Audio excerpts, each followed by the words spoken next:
chased him into the woods, and they arrested him moments later. We never learned the suspect's name or why the police were chasing him in the first place. Somebody so desperate to get away must know they're in big trouble. We wouldn't be surprised if the car was Gotta stolen get some rest. or Get if some this rest, suspect Corey. had Get several some illegal motherfucking. items on his person.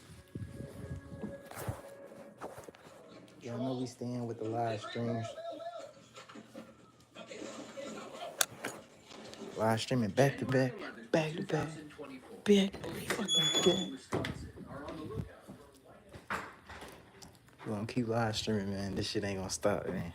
We live streaming on both ends. The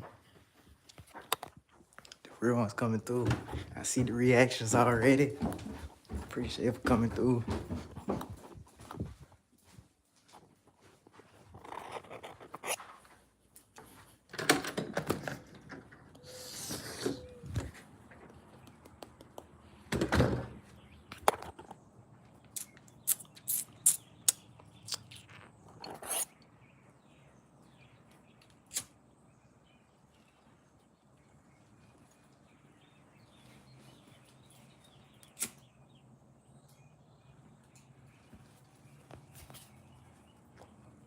Keep this shit going.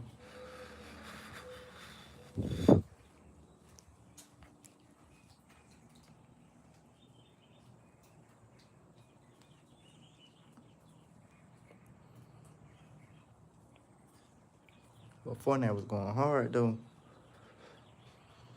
Can't lie.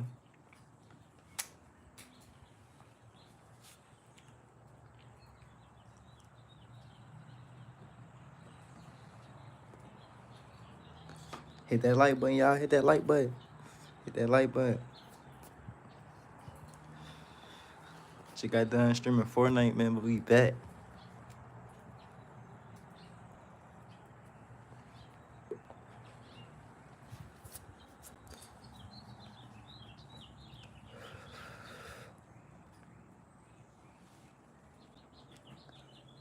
I'm gonna end the stream if it get on 0 views. 0 views, I'm in the stream.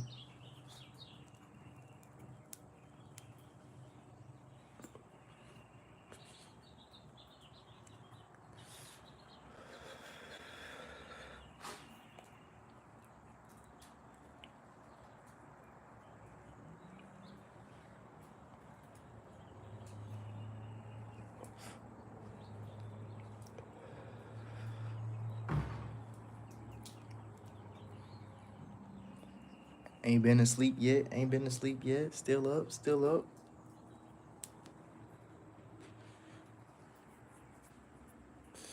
How long can a human stay up? Goddamn.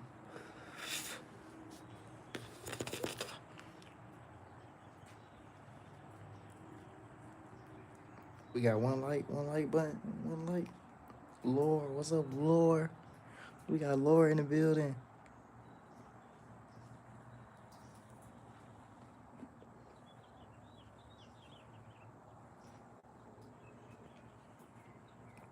Lord got the update, the new chat. I gotta update mine.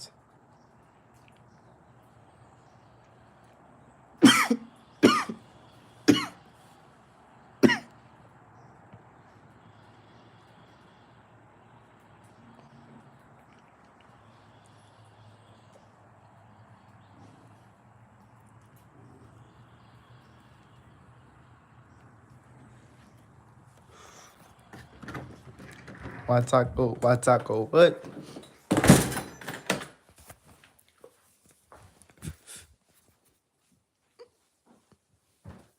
Mimi XO TPT. See, I'm trying to figure out what that say. Hey man, you should trust in Jesus.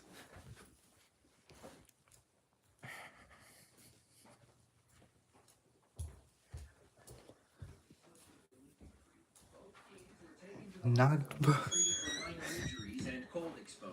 Thankfully, neither of our officers were injured during the crash. He don't even speak my language and he chilling in it bit. Bro, you don't even speak my language, you in here. I bet you speak English, you just typing some bullshit.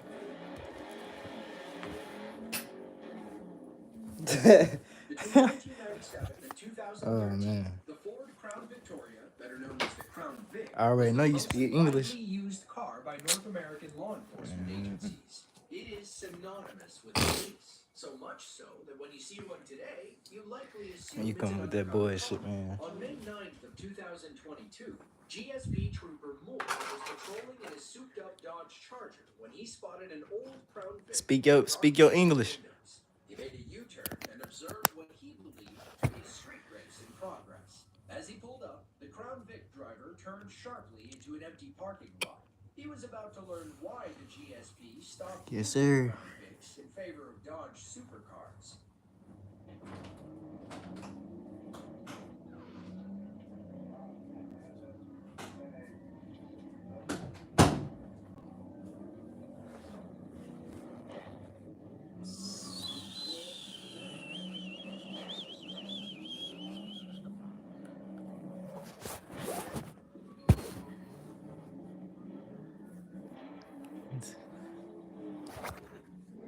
Y'all laugh funny as hell now.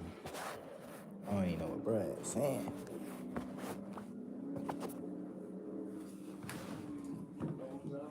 If you die today, where you going? Shit, to the darkness, to the other side. If you die today, right now, where you think you going? I think I'm going to not like saying out of heaven and hell, but it's just gonna be a darkness. It's just gonna be like how you go to sleep. It's just gonna be sleep when you die. I'll be in heaven with Christ.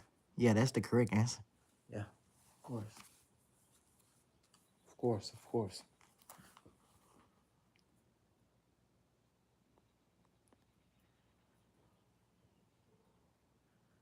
That's where I would want to be too. Partner.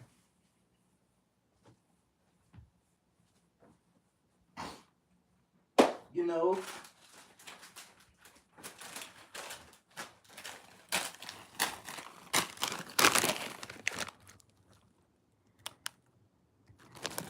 Nah, man. Where'd you get that idea from? What, talking some...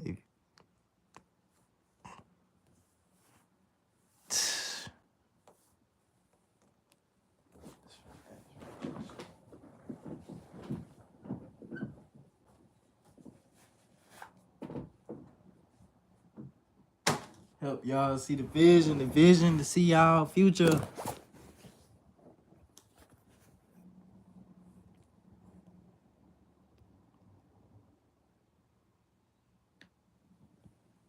Motherfucking goat.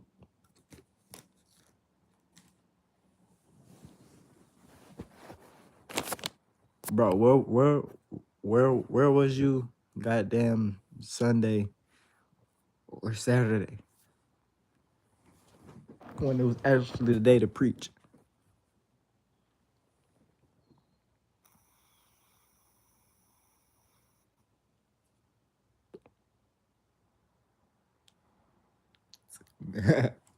Memory coming through.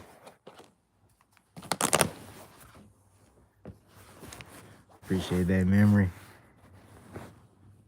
I love you too, brother. I love you too.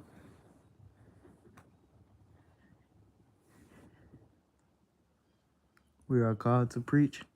Okay, then.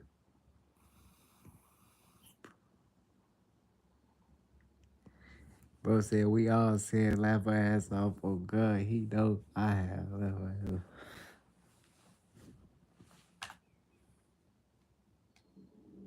We gotta be better for the community, man. We gotta be better for the community, though.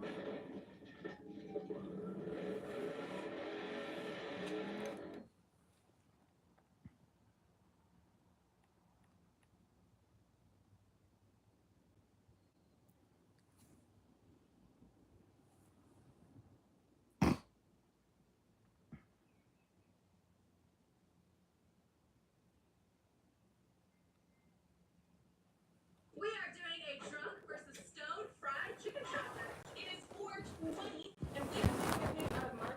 And we will be representing two different kinds of inebriation. I will be team drunk like Martha. And I will be hanging out with Snoop on Team Stone. Yeah, baby. Who can make the best fried chicken? While under the influence. Uh-huh. I got some friends that are gonna come hang out with us.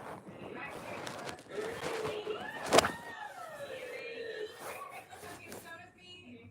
And the best team, I got Jamie with me on team drunk. We only have a baby. We're the best team. I have my baby too. Do you wanna go step outside? Yeah, so. You guys do this. If I say I love people, don't tell them the truth, how I'm really loving them. Let's make some Okay then. We're making vodka beer fried chicken. Vodka! Chicken! Beer! All the words are so If we good. repent, right. Rules for this. We have a drinking game. That's what I hear. That's what I hear. Anytime you say I hear you. I hear you. or bro/bruh, or you cuss. Different angle, man. Hello, everybody. Hello. It's JakoreYt. Make sure you hit the thumbs up button. Make sure you hit the thumbs up. We also have a little bit pineapple there later. I don't feel like cutting it. Cheers, baby. So first things first, we're just gonna pat today our little chickens. I did some all bad video. That ain't that long. 22.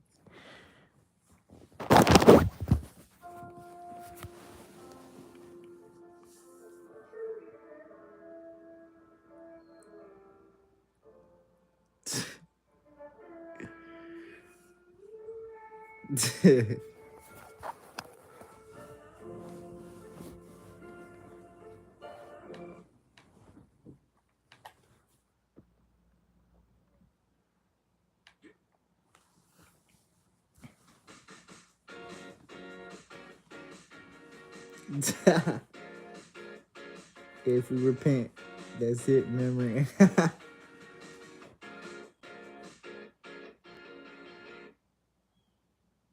Eastern Shore used Mindset matter, otherwise we you know will bad things be happen to good people and we want to help. Come down ever to Eastern Shore waking Used Car Center today and let one of our experts help you select a vehicle that works for your needs and something like budget. that. Choose from our huge selection Like of cars, statements trucks, we do. vans, and SUVs, and then let us go to work for you. We have relationships with many local banks, Okay. credit unions, and financial institutions. We do everything in our power to help get you approved. Don't wait another day. Come down to Eastern Shore Used Car Center and start driving today.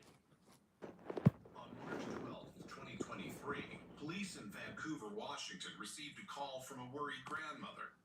Her daughter and granddaughter, 27 and 6 years I old, already seen had gone this. missing. Yeah.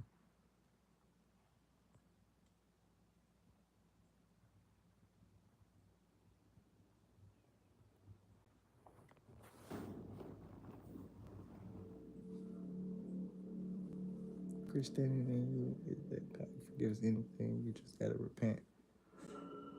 Okay. That's what I like about Christians.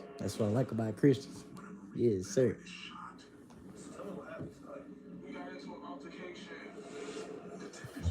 If I die, stand before God. Watch that He let me into heaven. Because, man, I want to be with Him. I want to be with God, and only God, and only the Lord Himself, the one and only, one and only King. For me, it's only because Jesus paid my way. Right.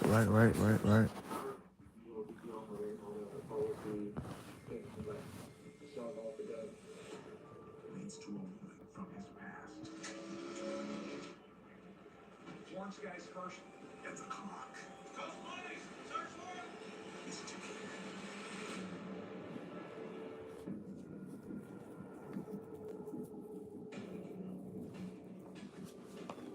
Homicide detectives.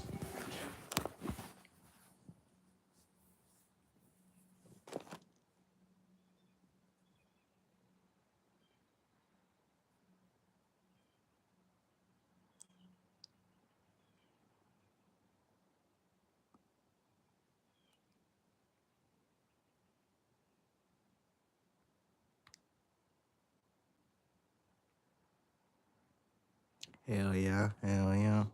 Moving a murder is cut in half if they don't get a lead.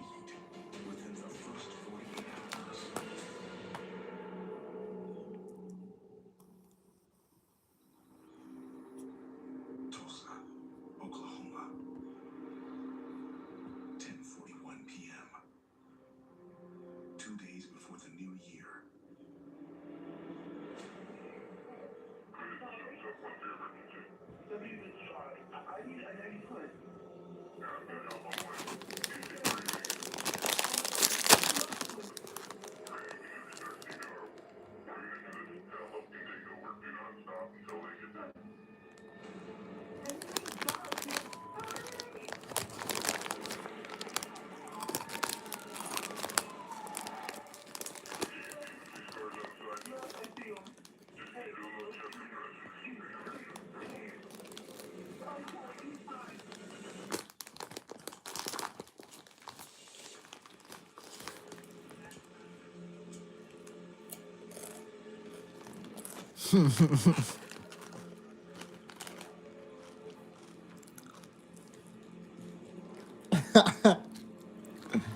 Had to on God.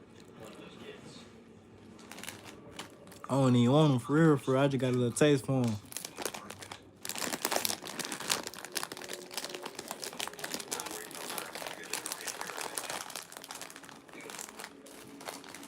Our victim died right there in the stairwell. 26-year-old Louis Poole was born in Oklahoma City. He was adopted at age Okay, 8 then. and raised in Tulsa. He was a gifted artist and was planning on opening a countertop business. Preach, brother, preach.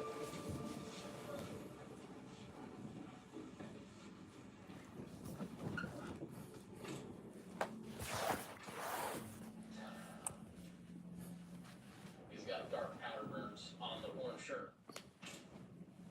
So that's gotta be close. He's hit 3 times. We're starting in the apartment downstairs. The 911 caller told patrol the shooting happened in her apartment. So nobody.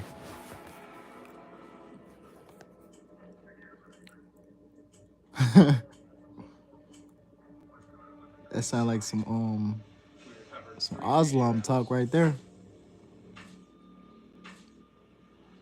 And she picked up 22 rounds. Islam. Islam. The 911 caller admitted to responding officers that she collected several .22 caliber casings before they Hey, arrived. Kiera. There's a possibility of a 2-way gun battle. Islam. The most likely scenario is that the victim gets hit 3 times, and then gets his 22, and then he gets 8 wild rounds off. Oh, that's a lot. Go read the book of Romans. They didn't find a gun on the victim. Right. No. Also, to the fact that They might have tried to dispose of some kind of drugs. Oh yeah, the Bible gonna get your mind right.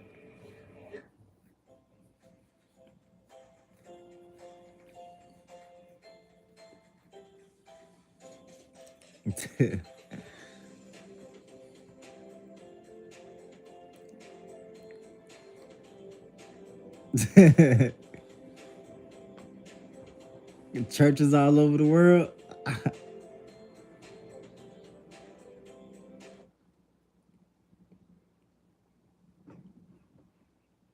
This is sodium. It's highly reactive in water. And wrong one. Y'all got a fool, This churches. is sodium. It's highly Welcome to reactive Bible in water. studies. Sodium atoms at the surface of the metal lose an electron within picoseconds. This creates positive. I'm gonna let y'all keep going with the Bible studies, man. And they want to repel each other. So an explosion happens.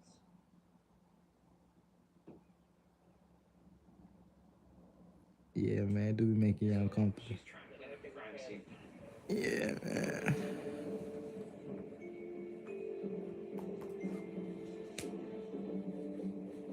Is that grandma's car right there? A family member arrives to pick up the kids. All right, good job. Come on. What up, twin? You know what? What's happening with you? You got anything cool? Hit that like button if you don't mind, I'll give it to your man. mom to give to you, okay? All right, here, let's go. White will bring the 911 caller back to homicide. Woohoo, we learning, memory. Thank you for the 6 likes, y'all. Yeah, awesome. All right, sweetie. You said that because it keeps getting changed and changed and changed.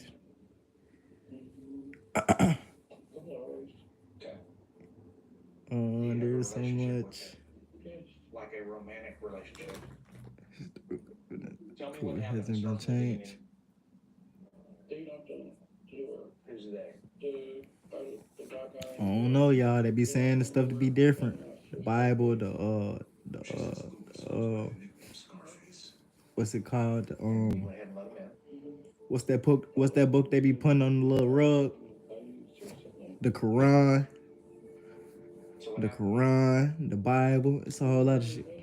A whole lot of you know.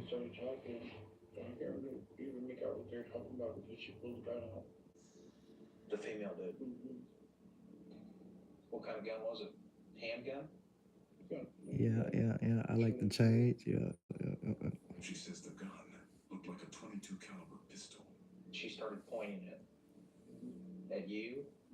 Just hopped on her. What's going on? We talking about the Bible and stuff, man.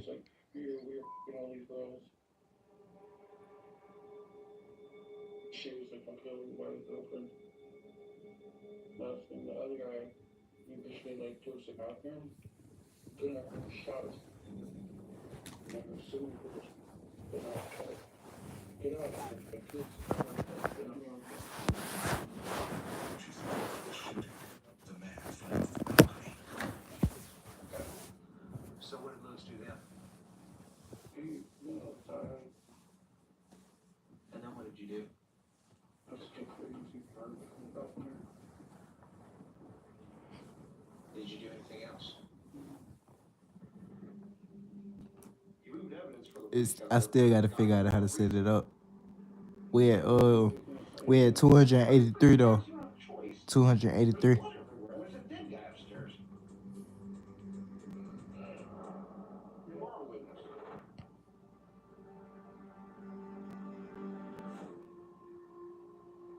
Gwinnett County, Georgia. Okay, then memory. I see you. 11:59 p.m. The Bible's everything, but we should not put it above everything.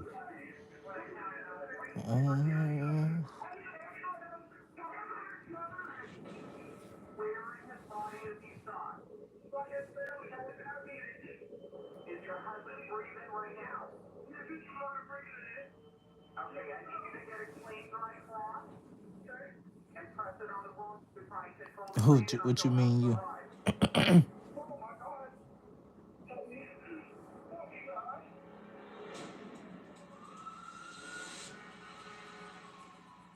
EMS arrives and finds the victim clinging to life.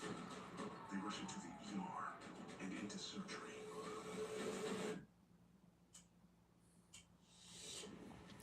Yeah, the Bible has. I don't know. We really don't know though. We really honestly don't know. Hey, how's it going? I mean, do we have straight facts that we know the truth? Victim is listed as critical. He lost a lot of blood. You said how much more than 283 though? You've been alive since yesterday. Probably should be like 294 or something. I was thinking like maybe like 320, 350, something like that. 29-year-old Dwayne I'm gonna have to check it again. veteran. See if it updated. Local restaurant and is the father of a 6-year-old girl. From what Dormady speaks to the first Yep, responders. it's 283 though. Pigeons. I get Uber credits back on my rides because I am a student. we do too. We do too.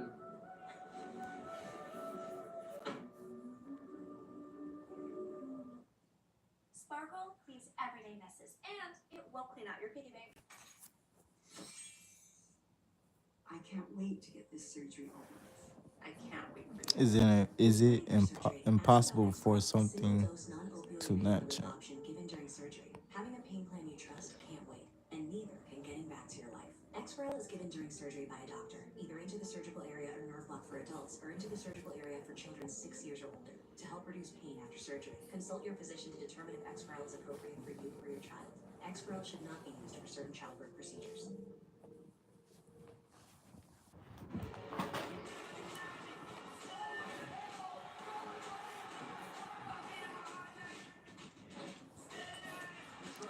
Ooh.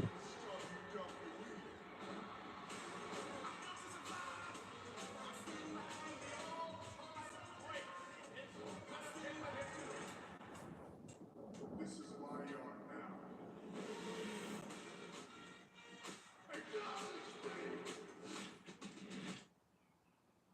Okay. He works through profits. Bedroom right there.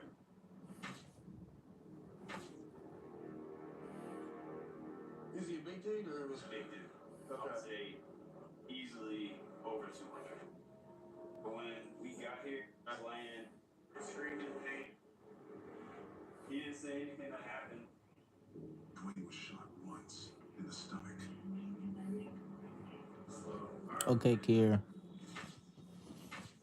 A 22 caliber pistol is found in the living room. Okay. Find the shell casing at all. Okay. While the team continues searching for the casing,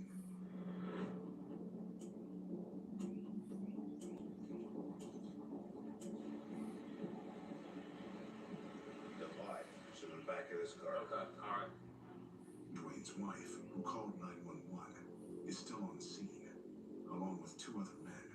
Her cousin and her nephew. I'm gonna talk to the victim's wife, see if she can't clarify what we found.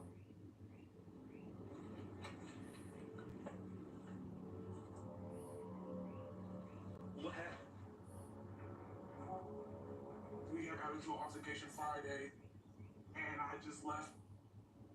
She says she and Dwayne were having marital problems, and she left to stay with family in South Carolina 3 nights ago. So you came from South Carolina today? I was like, I gotta get the rest of my stuff. I'm not gonna leave my stuff. Kid and Bonnie. With you, my nephew and my cousin. Oh, that's came to Brooklyn. the house. Dwayne was laying on the couch watching TV. My nephew and my cousin started grabbing stuff from my daughter's room. They started packing stuff. Started grabbing stuff from my room and started packing. She says as she was gathering her clothes, Dwayne came into the room. And we got into an altercation verbally, and I literally knocked over the printer, and he proceeded to come and push me to the point where I was in the hallway, and next thing you know, he started coming towards me, and I heard shots.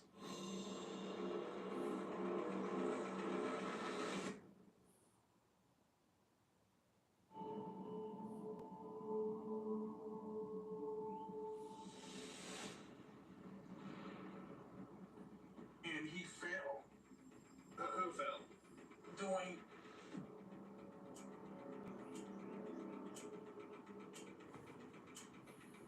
And I was like, what's going on? I asked my cousin, did you shoot him? He was like, yeah, I'm so sorry, I'm so sorry.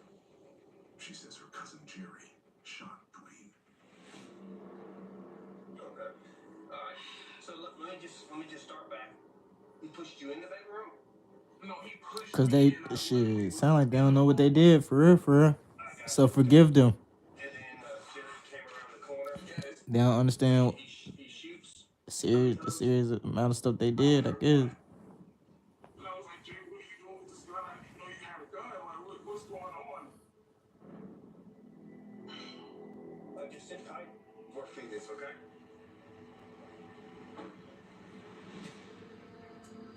Corey was good. Was good. They just drove down from South Carolina tonight to get her stuff. That's a long way to drive. Good talk, guys. There had to be a Yeah. discussion about what was going to take place when you got down there. Most definitely. Maybe she's actually trying to cover up for him a little bit to make it not seem as bad. I'll speak to him real quick. Dorothy turns to the woman's Yeah. That's true. her story. That's right. Something finally positive. Feel some like weight off my shoulders.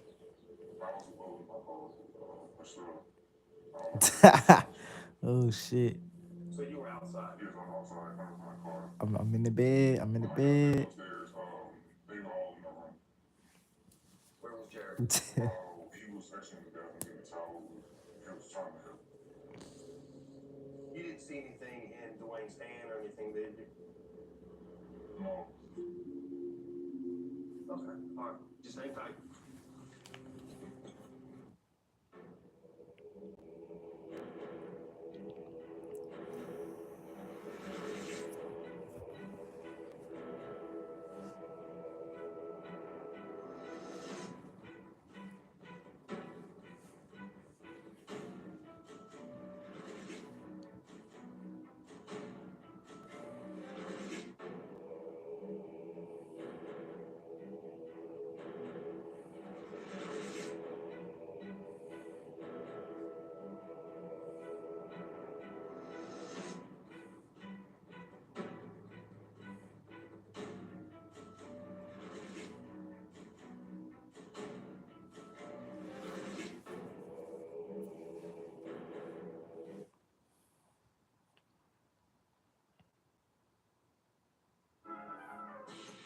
Today we're making silver ornaments. To do this, I'm using a silvering process that dates back to 1835.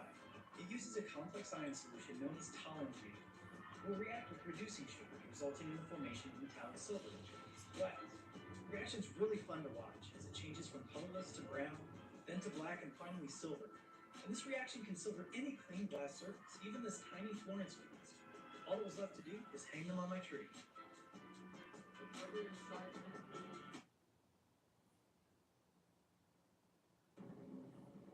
He was outside when the shooting took place. So he didn't see it. He didn't see anything. I'm gonna go talk to Trey.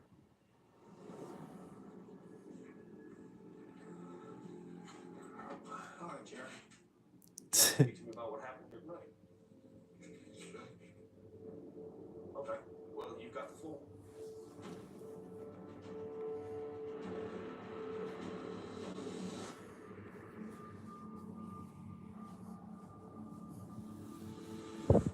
In Tulsa, 26-year-old Louis Poole was shot dead in his girlfriend's apartment. Now, detectives need to know if she's hiding anything.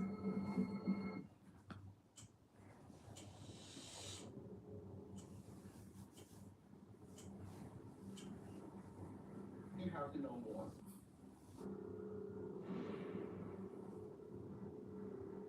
People just don't shoot people for no reason. Don't come in and start shooting at them, tell them something was said and you heard it.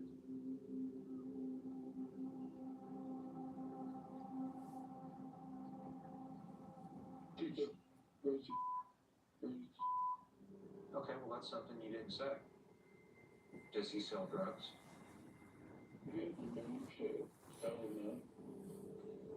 Did he have any product on him this evening?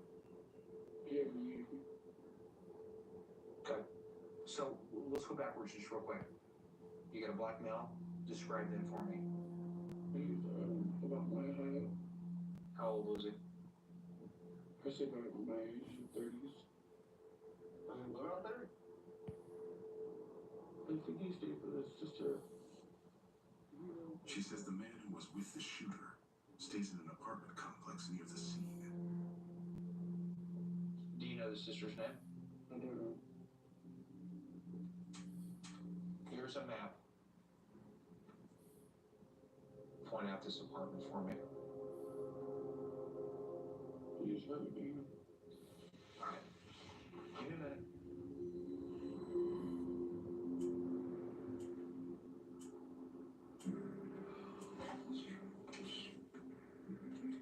Our witness, point out the apartment where our male suspect lives. This is Detective Ryan with the Tulsa Police Department Homicide Unit. How are you doing, ma'am? Ryan speaks with the manager of the complex. One of our suspects lives there with his sister. Do you know who lives there? And gets his sister's name. Thank you, ma'am. Put it out to her brother has to say last name.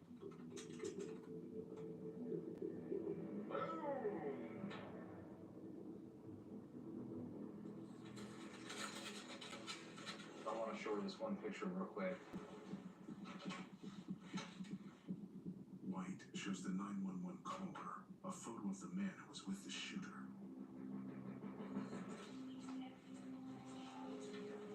Our witness has ID'd the male that was with the female that did the shooting.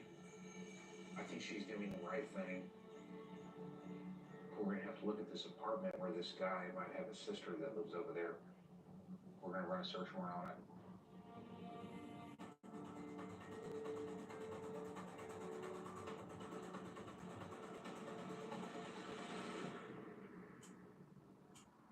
The next day, we're dealing with individuals that potentially could be killers up inside of this apartment. White secures a search warrant. We'll get them a little bit.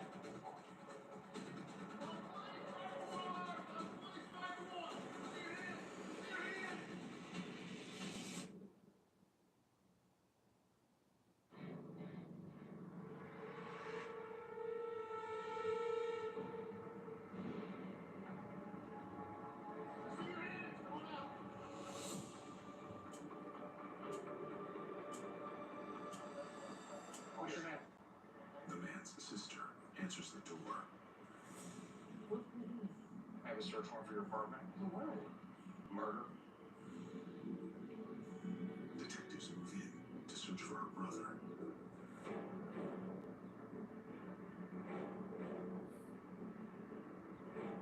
We're clear. But he's not inside. Lady lives here. She's related to our suspect, so we'll go down and help her.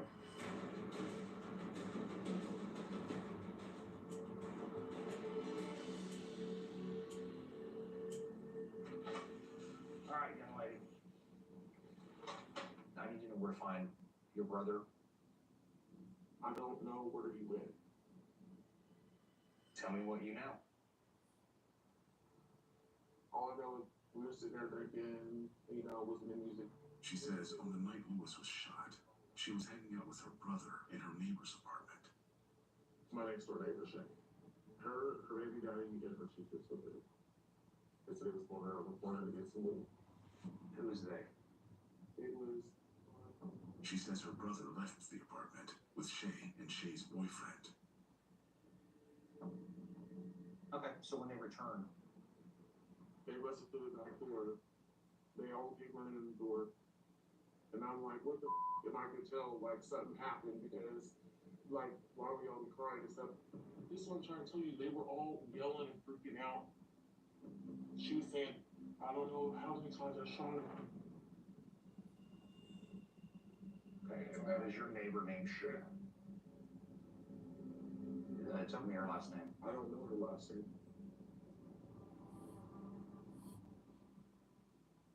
All right. Okay, tell me about your brother. My brother was just looking scared. I don't know if he, like, knew that she was going to do that. I know my brother. He's not, like, no thug or nothing like that. He's gonna reach out to you at some point. He reached out to me the first time I tell him to come talk to you. All right, just relax.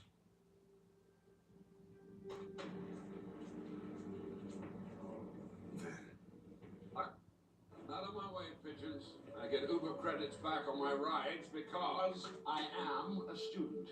We do too. We do too.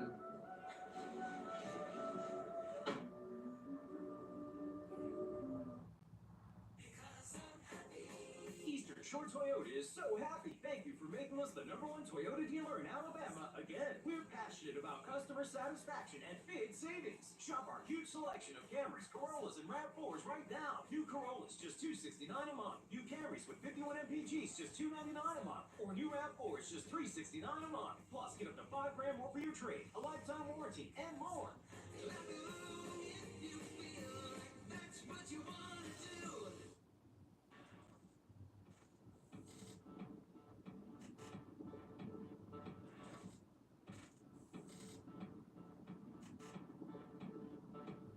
Hey, I'm Chris with Stealth Cam, and today I want to talk about our new line of accessories, the Field Max series.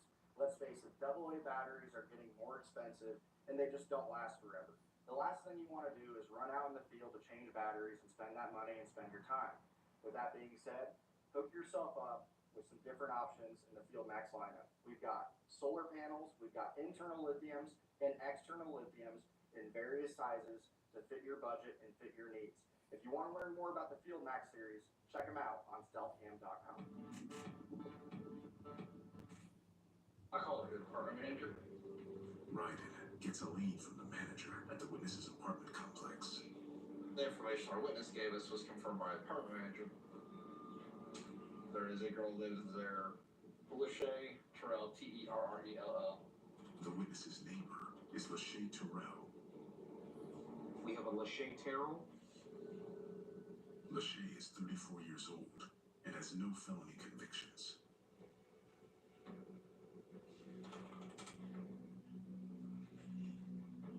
We've got her baby's name. White IDs Lachey's boyfriend through social media.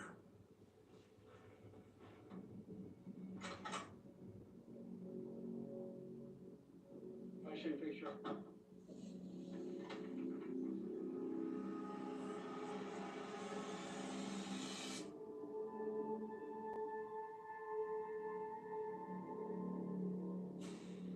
In Gwinnett County, Detective Brian Dormany is talking to Jerry Bennett, suspected of shooting 29-year-old Dwayne Pete.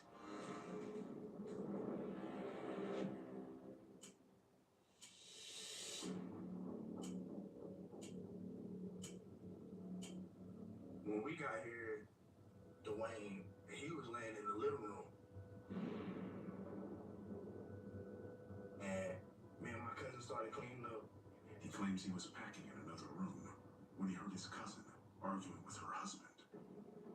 They were in the master bedroom.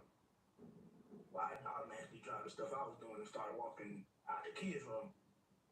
And by the time I went to come out the doorway, I see her come flying out of that room. He pushed her and she came flying out. And she smacked the door and fell on the floor. It was like, boom. You see anything in his hands or? No. When you saw him, did he see you? Yeah. You know how you see somebody getting like, not a charging position, but I know we about to fight position. Yeah, threatening position. Yeah. It was like aggression, it was tension. It all happened so quick. I was trying to figure out what was going on, and when I seen her, that's when I went to grab the gun. By that time, I guess he was about to walk up on her, and that's when it happened.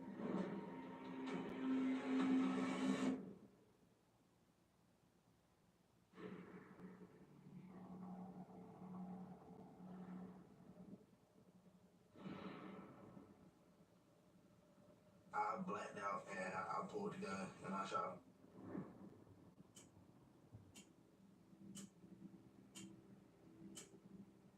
And then right after that, what happened? Right after that, she got back up and she went up to him. She was over him saying, Dwayne, like, call the police. And we both started putting pressure on the bullet wound. When you were coming here, did you anticipate problems? I did, but I didn't. But my head, it was going to be maybe an argument. Okay, then we leave. Now, when you were coming down here today, did they know you had a gun? Did y'all discuss that? No. So nobody knew you had that gun except for you? Yes, sir. So, Jerry, is there anything else you want to tell me about what happened? Not other than he was beating her. Okay, but you didn't see him strike her at all? No, not physically. Right, okay. All right, Jerry.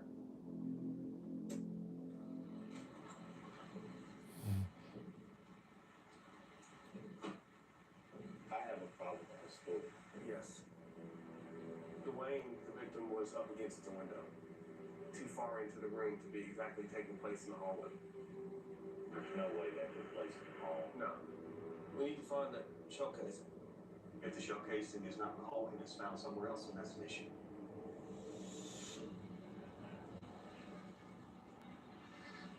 Back inside, We're kind of looking for that spent shell casing. not in the hallway. Normandy moves into Dwayne's bedroom. There it is right here. So that is in the room.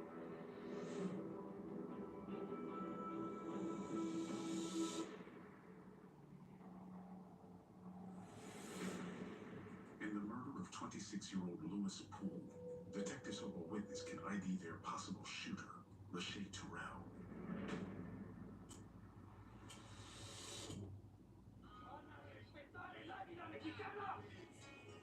Van a mirar esta bandera hacia arriba y unidos en tu sangre. ¡Viva México! ¡Pero viva México libre! Mexicano esa es mi bandera, yo la levanto por donde quiera, de blanco rojo hasta que muera. This is one of my favorite chemistry experiments. When I start to mix the solution, you can see it looks a bit strange, but it's about to get even crazier. Just watch closely.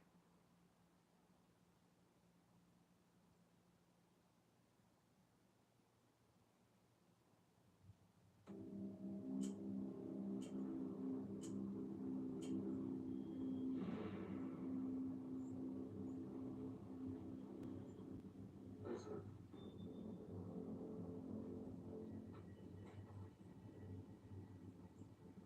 Here's another thing, okay? Show you today, Scarface. She says Lachey and Lewis used to date. And I don't know if she like hurt. I guess when they broke it off before this all had happened, like a couple weeks ago. She says 2 weeks ago, Lachey's boyfriend confronted Lewis on the street. And I heard that like, you know, big deal on my name, all of the, all I seen was her baby daddy, like, pulling them out. And Scarface had his back hurt. And then he like shot off the gun. I don't know if he shot it off the air when I seen that gun on it. Back in the house. What did the gun look like that you saw him pointing at him? It was black. Semi-automatic that kicks the things out, right? She picked up the board. Who?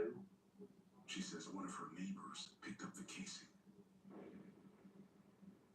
She said she was walking down my sidewalk and the board was right there. She picked it up. Does she still have it? You could ask her. If she still has it, that could be really big for me. White heads to the complex, hoping to get the casing. If that thing matches ballistically, that's just another huge corroborative piece of evidence that we can utilize later.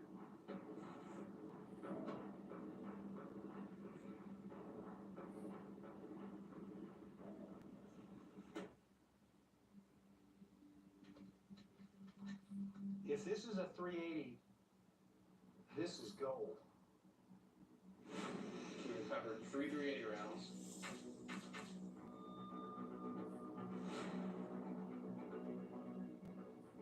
And it's a 380. That's called money right there.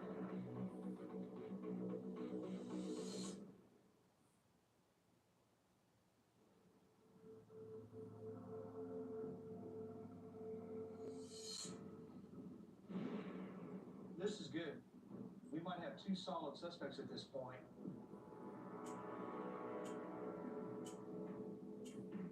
The witness told us that Lachey had admitted to her that she had shot Lewis.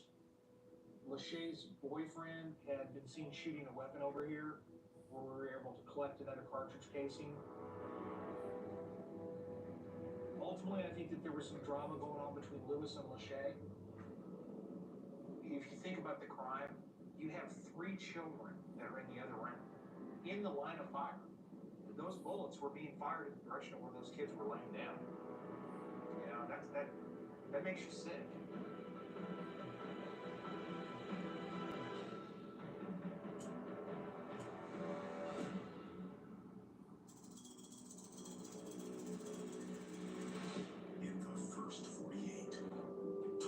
outside responded to the murder of Lewis Poole.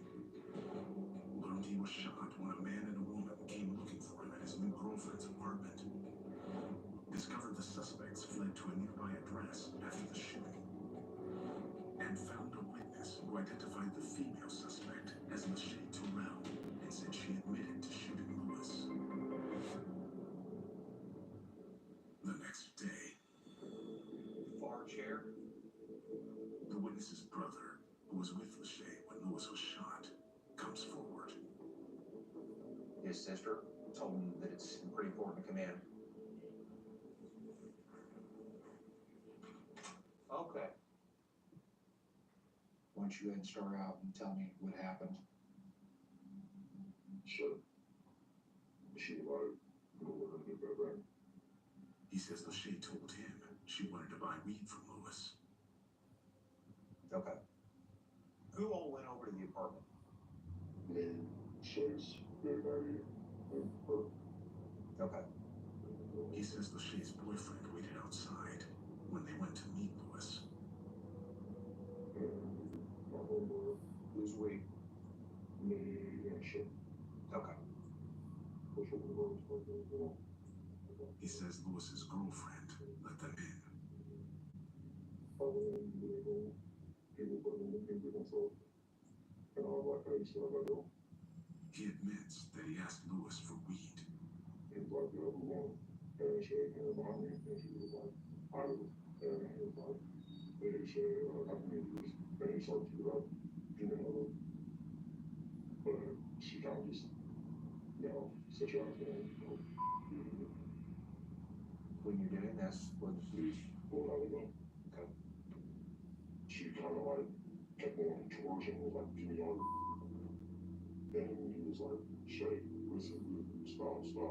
She's like, I'm not right. And he grabbed the gun. And when he grabbed the gun, me and her kind of just took off. He says he and Lewis's girlfriend tried to escape. And everyone out there running. And we heard like 4 shots. Or back. And there's another shooter. Wait a minute. There's another shooter shooting inside the back of the house. Did you see anybody else inside of the apartment? No. It was closer from the window. There was a hand in the window. It could have been our baby's father officer. Alright, so you guys run from there? Or was went back to my sister's. Alright, give me a quick minute.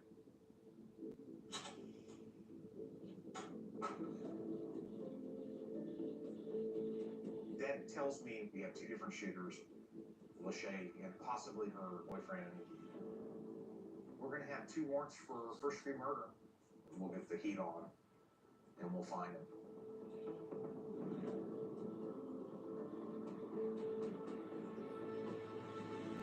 The next day. Warrants guys first, and then we'll follow in behind him. The team hits Lachey's apartment with a search warrant. Alright, here we go.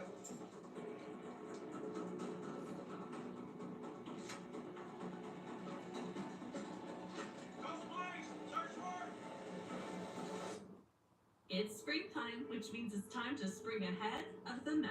And while the flowers are blooming, your counters are shining. Because Merry Maids helps you spring ahead to a clean home, giving you more time for springtime. Merry Maids, relax, it's done.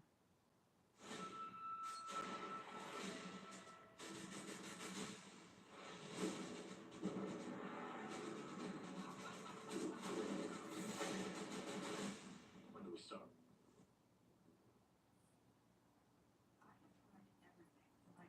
Sounds familiar? Over the counter, natural remedies, you name it, I tried it. Nothing worked. Stammucid? Check. 10-step routines? Been there. Still breaking out? You bet. Then I found Curology. They didn't promise miracles, they promised personalization. A licensed dermatology provider actually looked at my skin, like really looked. And they prescribed a formula for me, not some generic acne cream. 3 months later, I'm not saying it's magic, but see for yourself. Head over to JakoreYt.com to receive 50% off your first month.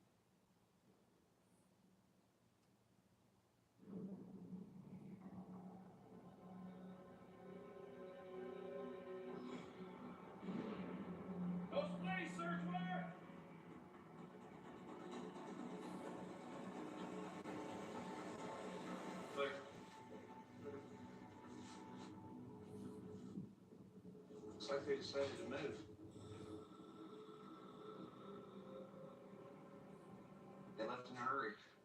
But it's alright, they left the box with 22 caliber rounds. What kind of gun was it? 22. So this is turning out to be really a good deal. That's a score.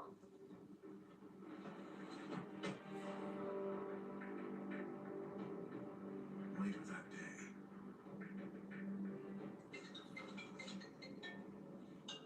Detective White. White gets a call from the warrants squad with a lead. I appreciate you. Thank you. Lachey Terrell, she's in Wichita, Kansas. So that's about 2.5 hours away from here. The warrants squad got a tip on Lachey's location. I'll certainly reach out to U.S. Marshals up in that area, and we'll see. Hours later, We're learning new details about a major break in a Tulsa homicide investigation. U.S. Marshals arrested 2 people in Wichita suspected of being connected to a deadly weekend shooting. These two are behind bars right now. U.S. Marshals tell us that deputies went to the apartment they were in, knocked on the door, and found the pair sleeping on a couch upstairs.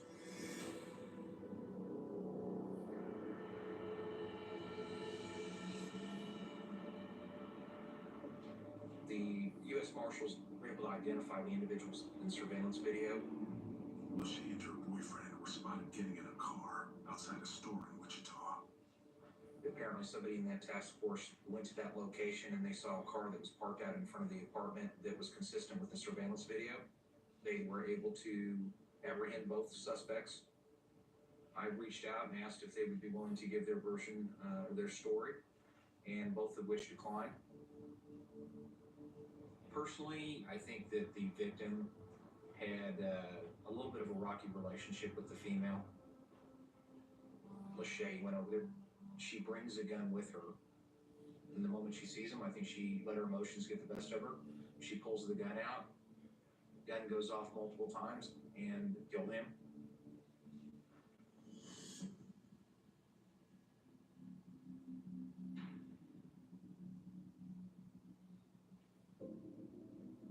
Last night I did speak with his adopted mother.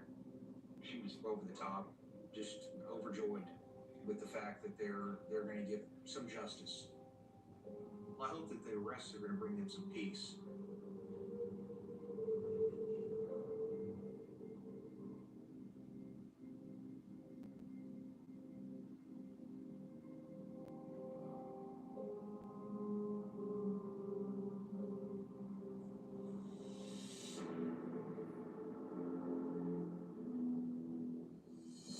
In Gwinnett County, detectives have discovered evidence disproving suspect Jerry Bennett's claim of self-defense in the shooting of 29-year-old Dwayne Pete.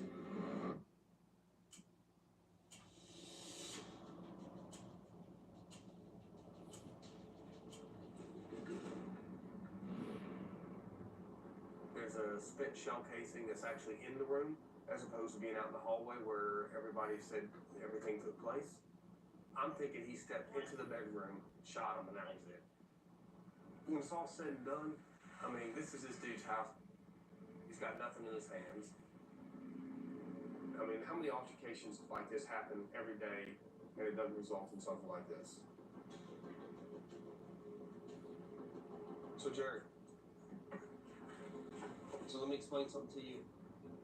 You are being arrested for aggravated assault based on what happened in the room, okay?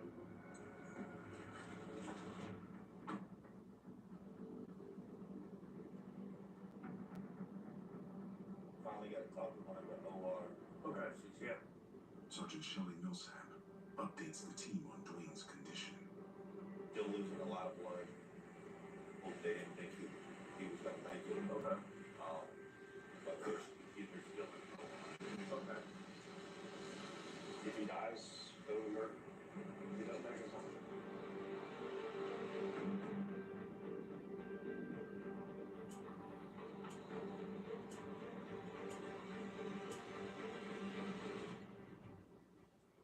This morning we found out by calling the hospital that the victim had passed at about 6:21. So at that point I went to get felony murder warrants. 9 hours in, Jerry Bennett's charges are upgraded from aggravated assault to murder.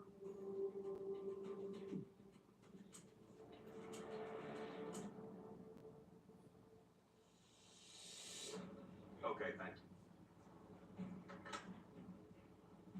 I was just talking to Tiffany, the mother of the victim. She actually called me and was, wondering why we had arrested everybody, which is a normal reaction for, a parent. But based on the scenario, I have no doubt the actions that were taken were just taken by the suspect. In this particular case, I think more than likely it is avoidable. But I think, emotions ran high and things got out of control, as they do so often in these types of cases. In any case like this where life is lost, there's always the living that's left behind, essentially. And in the victim's case, he had a daughter. He had family, and I'm sure it was heart-wrenching.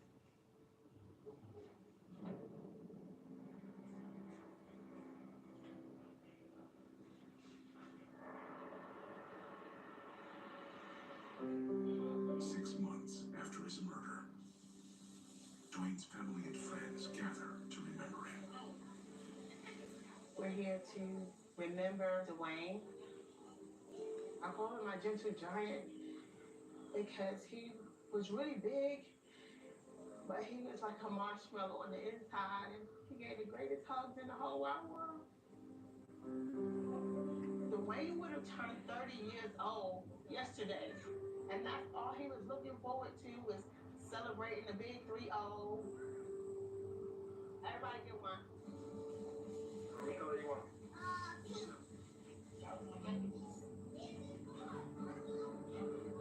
There's no words that will ever bring him back to us. But the impression that he left on us, is as big as he was. It'll never die. It'll never die. It'll never die. Dwayne will always be a part of us. We'll never forget you, Dwayne. Love you.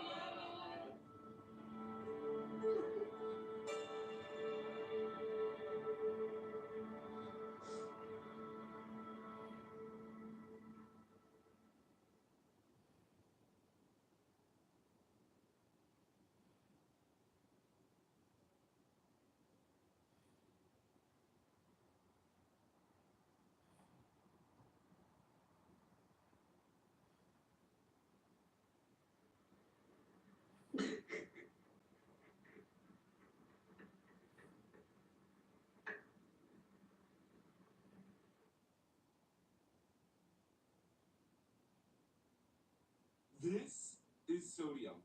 It's highly reactive in water and, wrong one. This is sodium. It's highly reactive in water. The sodium atoms at the surface of the metal lose an electron within picoseconds.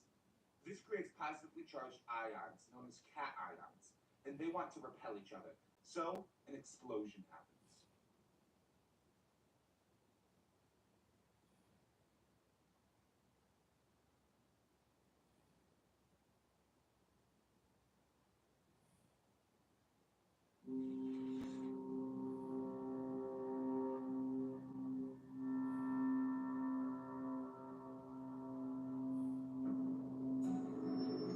A stray shot, and a man is dead in his own home. It's awful when it comes to stuff like this. A neighborhood under siege. They done hijacked me with a gun. Like they were throwing up gangs on. Tulsa detectives desperate to catch the suspects. He actually saw them last night. Before they claim another victim. You are not a man. Young Eddie, young. You are a little child, a little kid trying to tell men.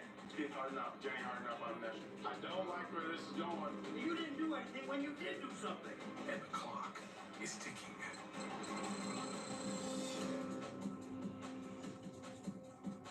For homicide detectives, their chance of solving a murder is cut in half if they don't get a lead within the first 48 hours.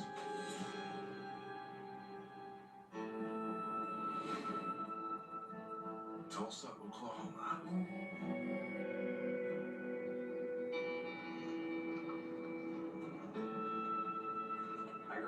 city, and I don't know why I'm drawn here, but I'd rather be out here than anywhere else.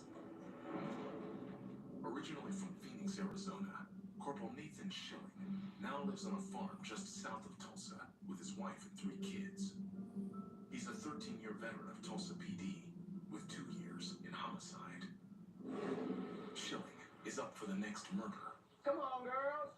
But until he gets the call, Hey. They're acting like maniacs.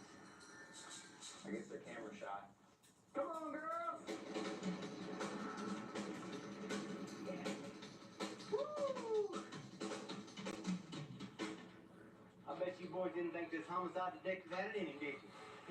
Yeah, I didn't think I had it in me. Hey, you did great.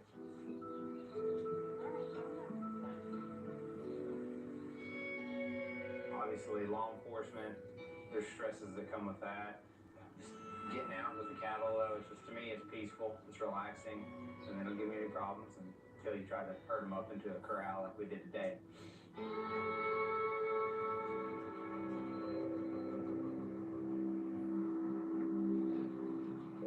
early the next morning, Schilling's next case comes in.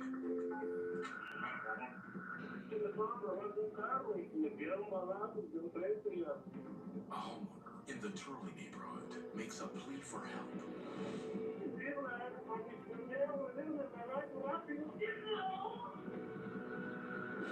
Police and EMS respond and find a man inside the home, shot once in the chest. He's rushed to the hospital, but doctors can't save him.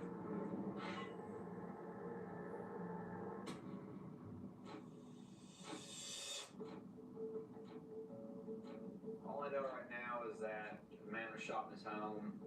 A couple of his family members were in the house, and they are down at the detective division. So I'm going to go down and start talking to them while my partners are up at the crime scene.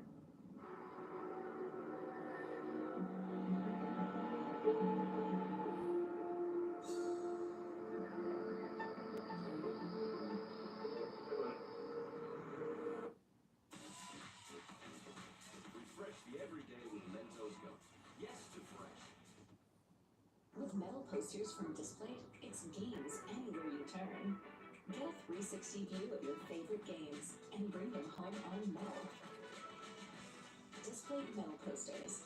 Shop now at display.com.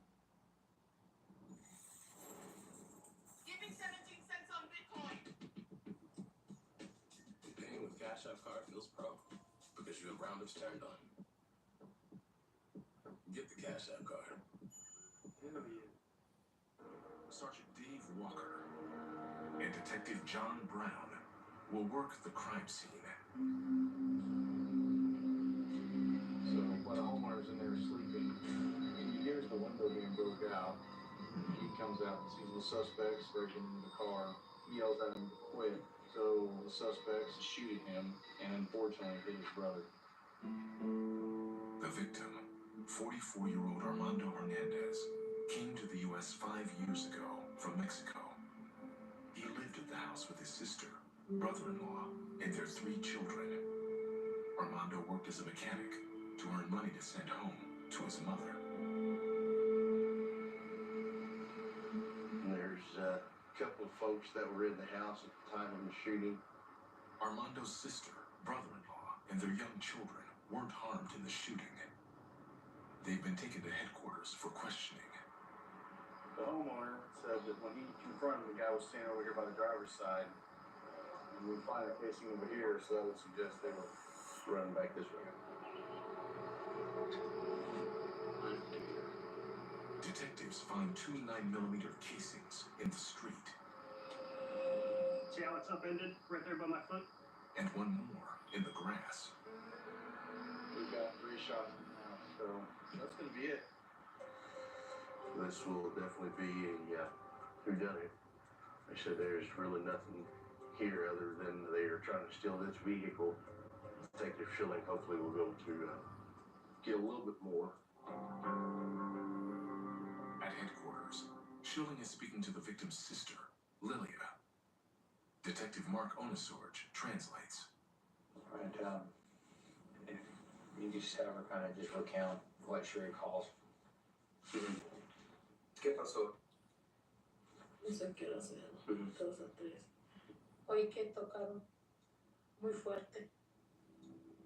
Y fui a la sala y levanté y miren. She says she saw a man breaking the window of her brother's car. ¿Y cómo era? No le miré la cara. Yo dije, se están robando el carro de mi hermano. Her husband, Adrian, and her brother, Armando, ran out of their bedrooms. Dijo mi esposo, llamen a la policía. Mi hermano corrió al cuarto a agarrar su teléfono para marcarle a la policía. Mi esposo abrió la puerta y dijo, ¡hey! Para asustarlo, pero en vez de asustarlo, él nos asustó con un disparo. Cuando aventaron el primero, dijo mi esposo, tírense al piso. When the bullets hit the house, she ran into her kids' room. Le dije a mi hermano, ¿estás bien? ¿Estás bien? Fanda, respóndeme.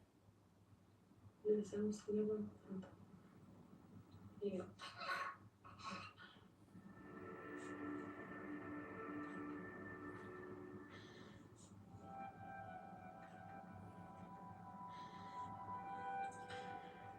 no lo miré así en su cara. Su mancha de sangre atrás.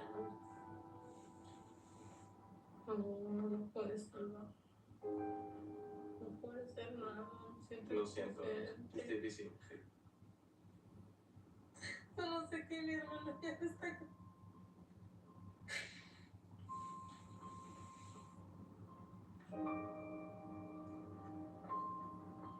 Anything else? No, I think we're done.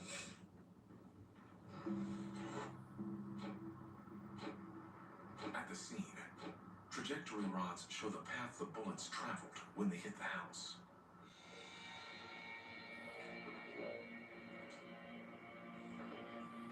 So luckily the baby wasn't in the crib. Yeah, if this were a little bit earlier in the evening, this tragedy could have been a whole lot worse. The family's 3 small children were asleep in their bedroom when the shooting went down. The bullet that killed Armando hit the house, then traveled to the living room wall and into his bedroom, striking him in the chest. Tragedy is these individuals shot for property that wasn't even theirs, and when they could have just fled and everything would have been just fine. It's awful that we have to come to stuff like this.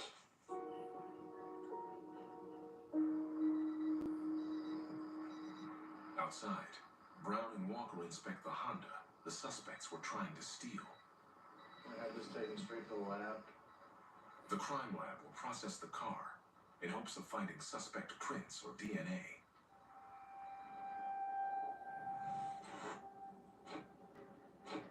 With little evidence at the scene. Y en cuanto abrí la puerta se empezó a tirar los tiros. Schilling needs the victim's brother-in-law, Adrian, to ID the man who shot Armando. Does he remember how many shots he heard? ¿Cuántos disparos? 3. Yo oí 3 disparos. ¿Sabe quién disparó?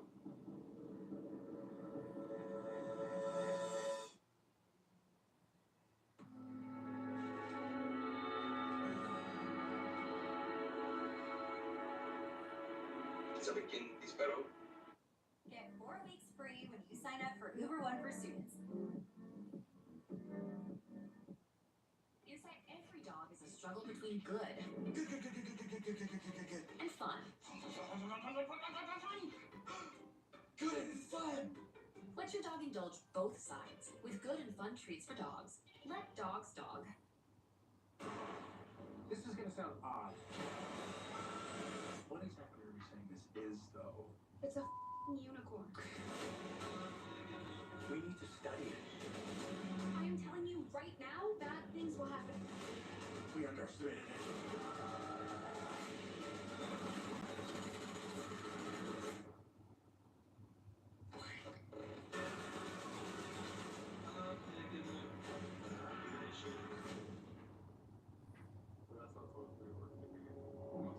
I spent 15 years in the Navy. I worked hard so that we could stay here, and then all of a sudden you come to an abrupt stop saying you got to find a place to live.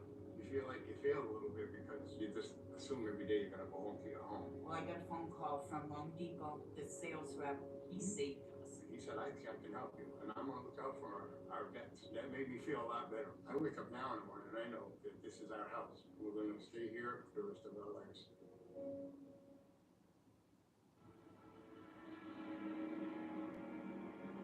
No. Okay. Adrian says it was too dark to see who shot or how many suspects there were. Dije, llámame 911, háblale a Hernando. Y no respondía.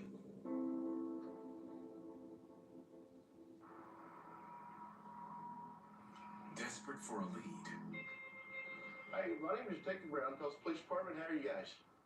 Detective John Brown spots some neighbors standing on their front porch. How long have you guys been up? I've been up since the shots started. About 2:40, go pow, pow, pow. Looked out the window.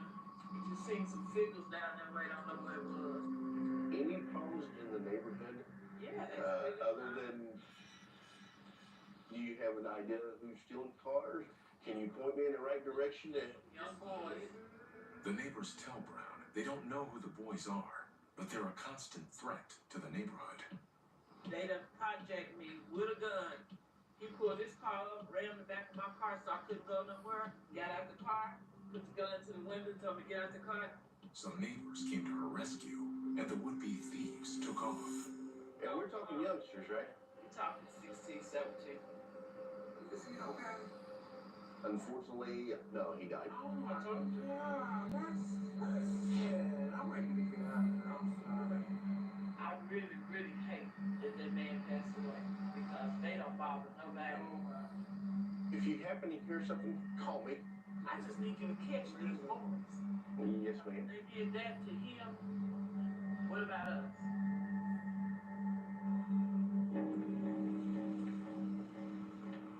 Brown briefs Corporal Nathan Schilling, who just arrived on scene. She says we have a bunch of youngsters stealing cars.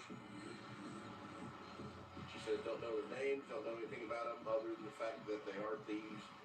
If there's a group of kids out here carjacking their own neighbors, their actions may have escalated to murder. We need to find out who they are.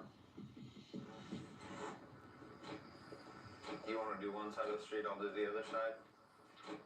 Brown and Schilling hope one of the other neighbors can identify the kids who've been terrorizing the neighborhood.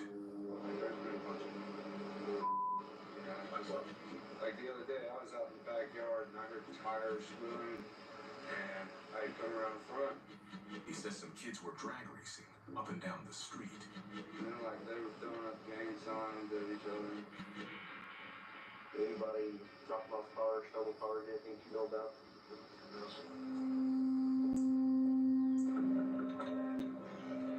Morning. Did you guys hear anything last night? See anything? You didn't hear or see anything? Anything you're aware of that would help us figure out what happened? Okay, thank you, sir. As night turns to day, none of the neighbors can provide any new leads. Nathan? My first thought is to go down to the office and see if we can figure out what juveniles are staying out here causing these problems. I'm gonna have coffee. Yeah, me too. The next most important step is coffee. From everything we've got so far is going to be possibly some juveniles in the neighborhood. That's the closest thing we have to a lead at this point. Go figure out who some of these people are, and maybe we can stir something up.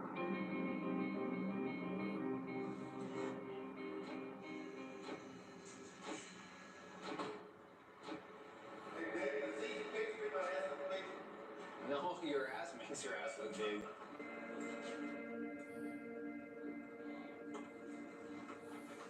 It's gonna be something in that neighborhood. You're not going to walk 5 miles to steal a 1990s model Honda Accord. I'll call on the theft bitch if there are any dumb guys in that area.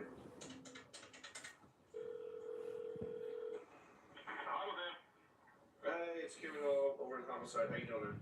Howdy. We had that murder last night. The guys were trying to boost a Honda Accord. Do you know anybody that's active up there? He may have been 16, 17 years old, so. We'll dig around here and see if we can think of anybody. Okay, thanks guys, take care. As of right now, we really don't have a whole lot to go on. Patrol units know the neighborhood better than I do. Gangs units, they'll have contacts, people they've interacted with up there. So we'll see what we can do with getting them to stir something up.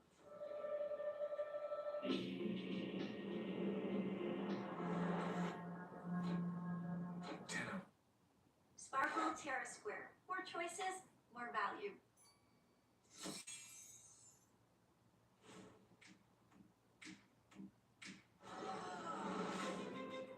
You were the last person to see the president alive. Welcome to the White Lotus in Thailand.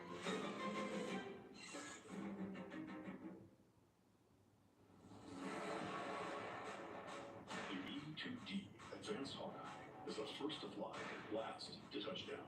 This vigilant eye of the sky plays a crucial role in airborne command and control at sea and over land. Sustaining this iconic plane is a big undertaking. Our expertise in digital engineering, next-gen technology, and open architecture ensures the E2D is always mission ready.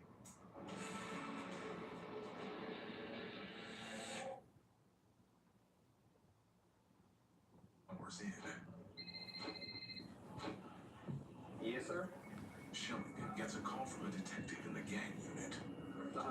He says a CI just contacted him, claiming to have info on the murder. He actually saw them last night.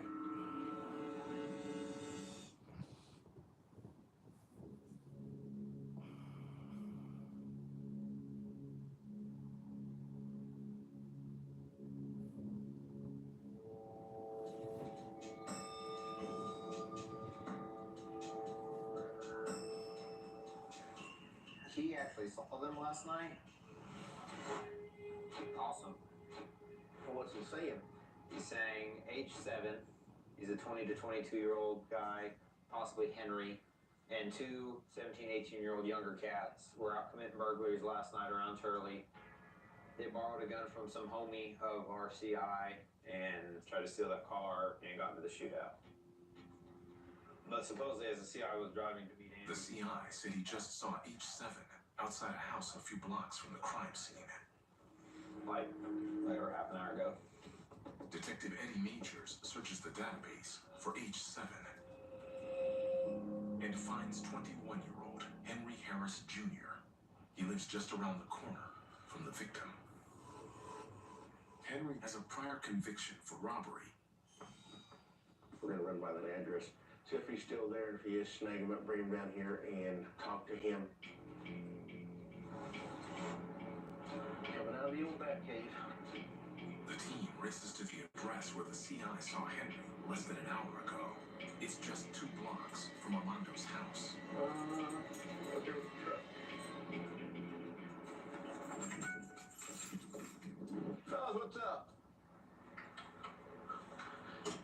Who are you guys?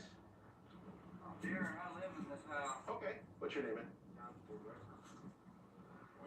Hey, there's a guy up here earlier by the name of Henry. Yeah. Where is he? I have no clue, man. He took off. Here, do me a favor. Step up for me for a second, just so I can make sure that you are who you are. You're only 16? Just want to make sure you ain't got no handguns or bazookas or nothing like that on you. Gun, Eddie, gun. Gun.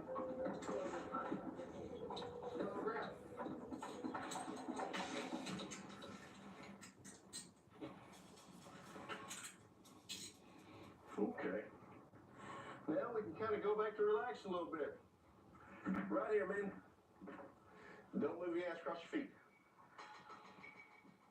Jonathan Draper, why do you have a gun on you, dude? And you just borrowed it?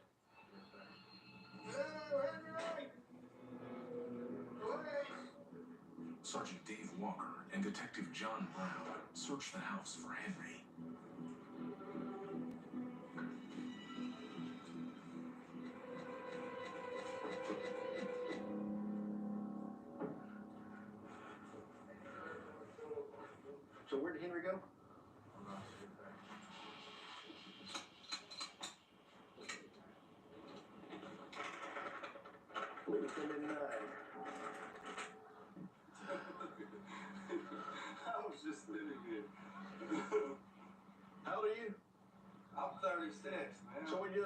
16-year-old hang on your truck?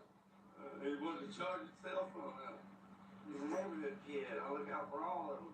Neighborhood kid with a gun on him? Alright, fuck it. Okay, dude, you ready? What? You can't carry a gun in the city? Go ahead, get out of here. Let's just get him. Let's go, man. You thought you were going home or something, or?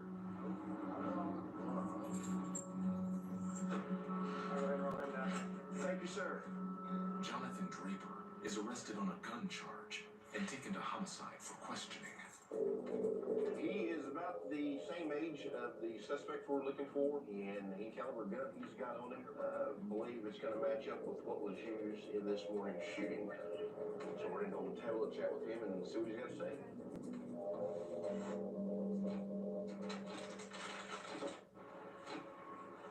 Hey, what kind of showcase did you carry this morning? I've got one marked R-P 9mm, another one marked R-P 9mm, and then one marked FC 9mm Luger. Brown compares the brand of casings found at the crime scene to the casings from Draper's gun. You guys get one of the oldest guys in here trying to read this.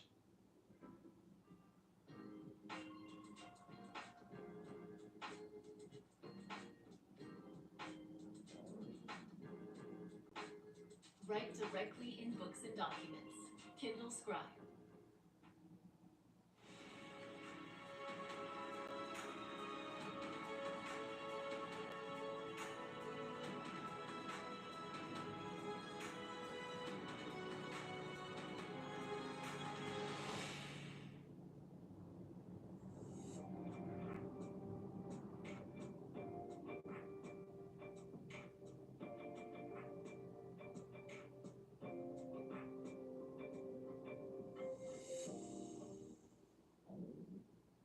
There's two guys sitting right here that are older than you. Thank you.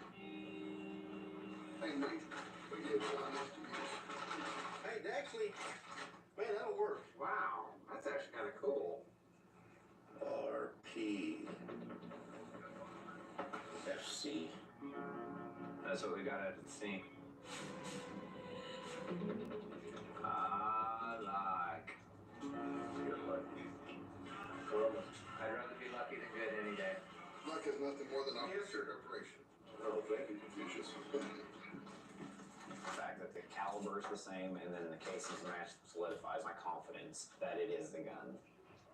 Two ballistic tests confirm the gun is the murder weapon. Schilling has no hard evidence against Draper. He needs a confession. We'll see what he has to say.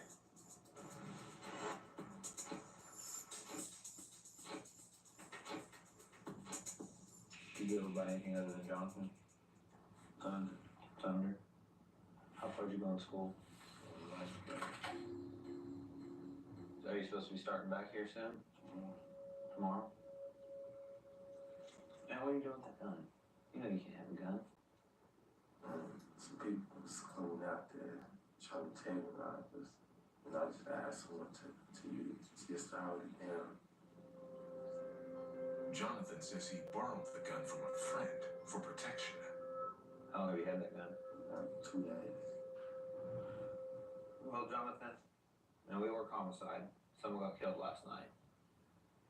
Did you hear about the person getting killed last night? No, you. You're Henry? What did Henry say about it?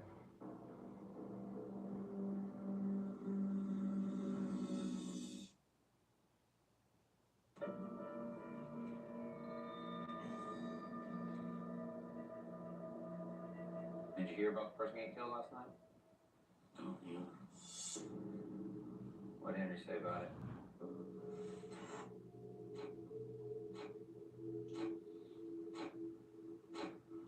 He told me it was him. Told you it was him? Jonathan says the night before Armando's murder, he had given Henry the gun. Gave it to him before I go home, because Supermom didn't got that type of stuff in my house. And when I seen it, it was like, feeling it's hot. Jonathan claims that's when Henry confessed to the shooting. Did he say who was with him? No, he was.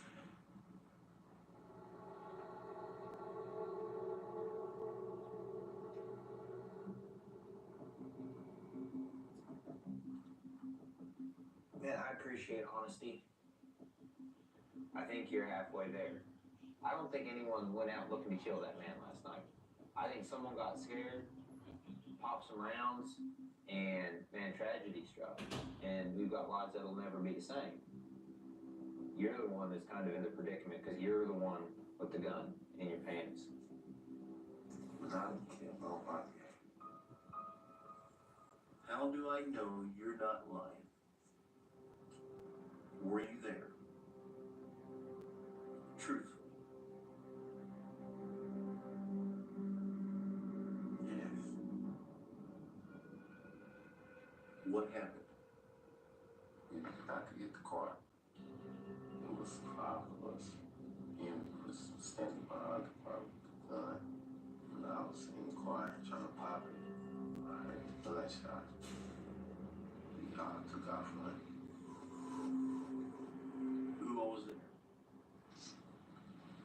It was me, Henry, John, Dominic, and Dee.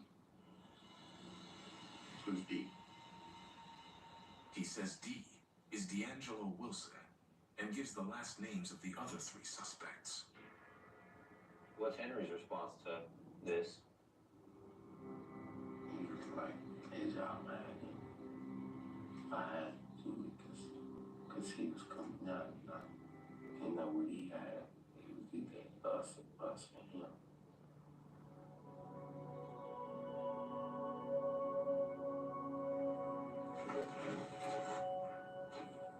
These kids are walking down the street with a gun for protection. Walt got good at money. Now he could be a little bad. Hey, Grandpa!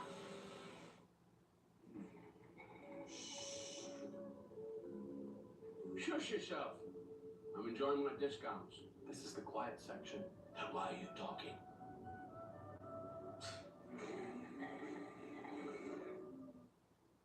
Choosing a realtor means more ethics. By joining the National Association of Realtors and pledging to serve every client with integrity, realtors commit to a higher standard.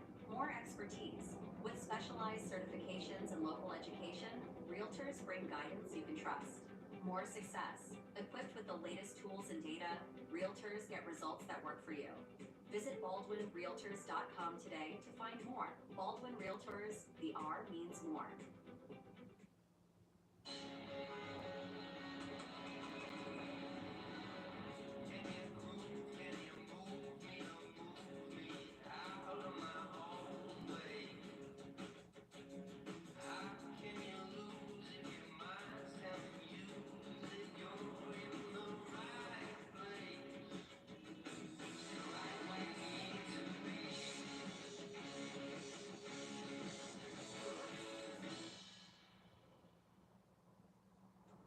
But until someone dies and they're wrapped up in a murder investigation, I don't think it's real. The team looks up the 3 additional suspects Jonathan named. And here's Mr. Wilson. 16-year-old D'Angelo Wilson. But we don't have a picture of like Mr. Wilson. 17-year-old Dominique Myers. And 16-year-old John Nelson. Very young, well, teenagers. Oh, it's a shame. You know, they want the fast money, the fast cash, but it only lasts for a short period of time. But you do something wrong like this, and what you did is going to last the rest of your life. Crazy.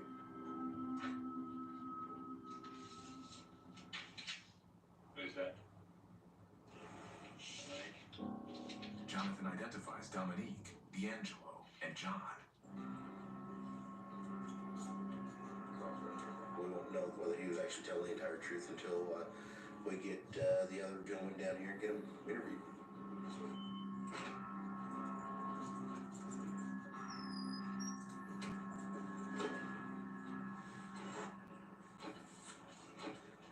I'll be honest, I'm about spent.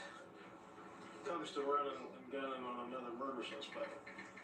After working the case for more than 15 hours, the team needs some sleep before going after the other 4 suspects.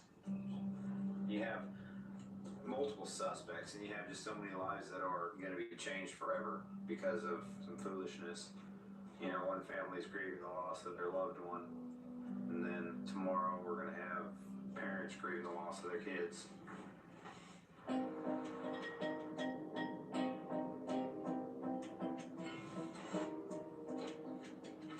Early the next morning, We would like, if we can, to pick up John, Dominique, or D'Angelo first. Sergeant Dave Walker and Corporal Nathan Schilling prep Sergeant Luke Sherman of the Fugitive Warrant Unit to start the hunt for the 4 remaining suspects. We don't want Henry just yet. Henry's been accused of being the shooter. If he just tells us to pound sand, we're stuck. We gotta get some cooperation on Draper. I will pull the whole group down here on that. Going up into the war zone itself. Sherman and his team head to D'Angelo's house, just 2 blocks from the crime scene.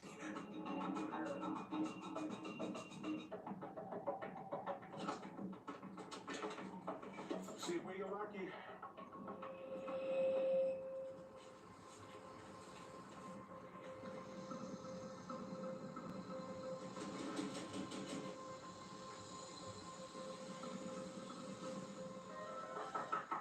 Please, U.S. Marshals, you can come to the door. As they walk around to try the side door,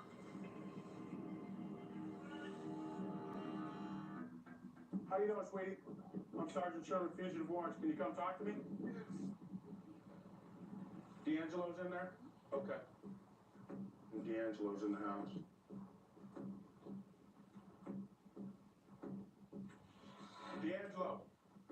D'Angelo, Sergeant Sherman, Fugitive Warrants. You need to come talk to me. Come on. Keith, harden up. Jenny, harden up on this right now. Josh, come around to me. Chad, make it happen. Come on, Keith, harden up on this. I do not like it. I don't like where this is going. D'Angelo!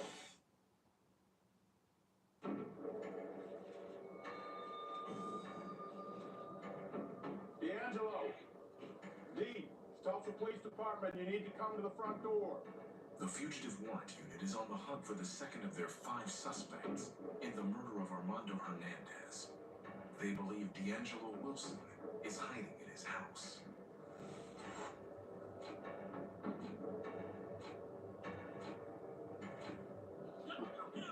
Come out here, man. Talk to us.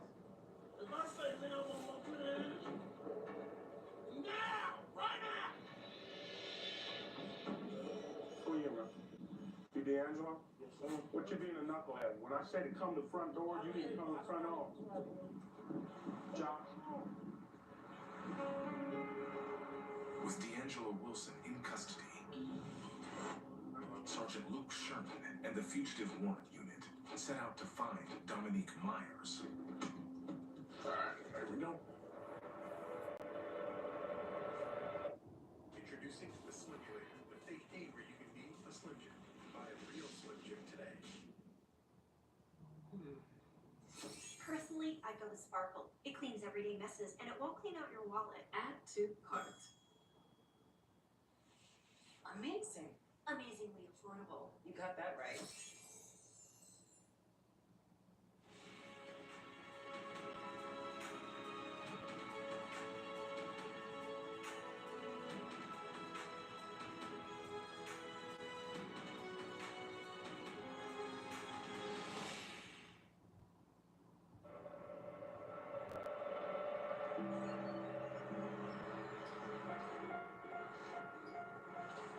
You did the old telltale 17-year-old scratch your head. What's this about?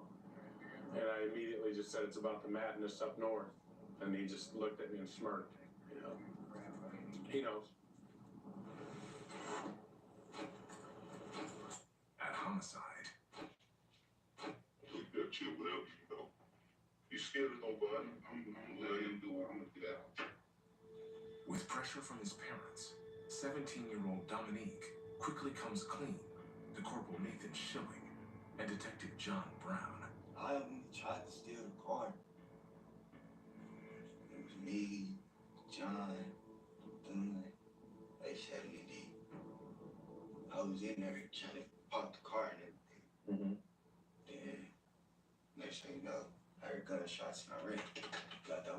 shot him. Meanwhile, Is it your fault? No. Don't throw your life away. I don't want to. For someone else's mistake. Sergeant Dave Walker is getting 16-year-old D'Angelo to talk. I was watching from the street and all I heard is boom, boom, boom. Who shot?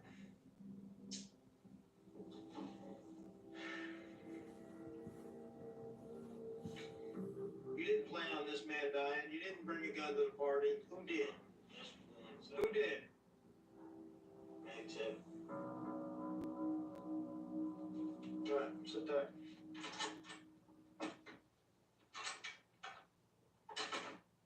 Game plan at this point, we're going to fingerprint them so we have their prints for elimination purposes on the vehicle and let them go. The team decides to release Dominique and D'Angelo in hopes of using them as witnesses against Jonathan and Henry at trial.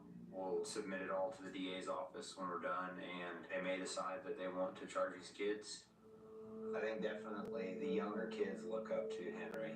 Someone that's been around longer, someone that's been on the streets more, done more, and they're going to be influenced, and they're going to not want to be singled out as not going along with it. And then when someone pulls the trigger and shoots someone, it changes everyone's life.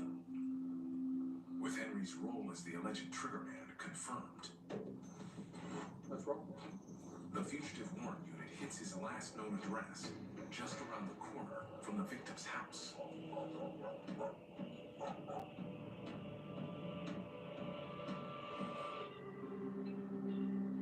Meanwhile, Schilling meets with the victim's sister, Lilia, and brother-in-law, Adrian, to update them on the case. We're looking for the shooter. We know who he is. la persona que disparó. He lives right around the corner from you. Él es el que mató a mi hermano. Lo siento. Please, U.S. Marshal. We got contact at the front door.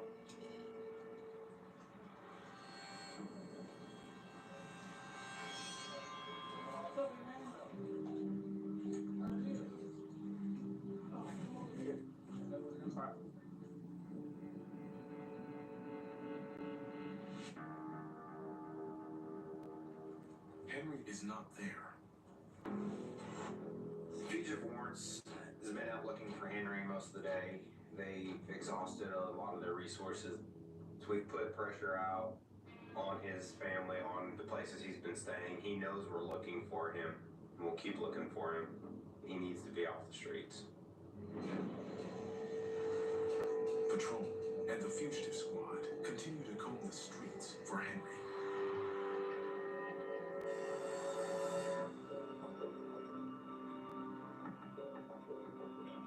Hours later, the pressure is too much, and Henry turns himself in. You always have in the back of your mind that people won't talk to you, won't tell you the story. But today, so far, so good. 2 for 2. And hopefully he'll help us keep batting 1,000 today.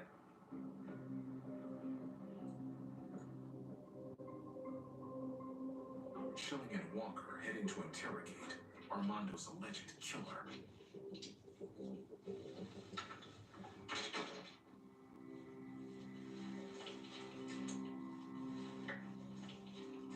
You have an idea what we want to talk to you about, right?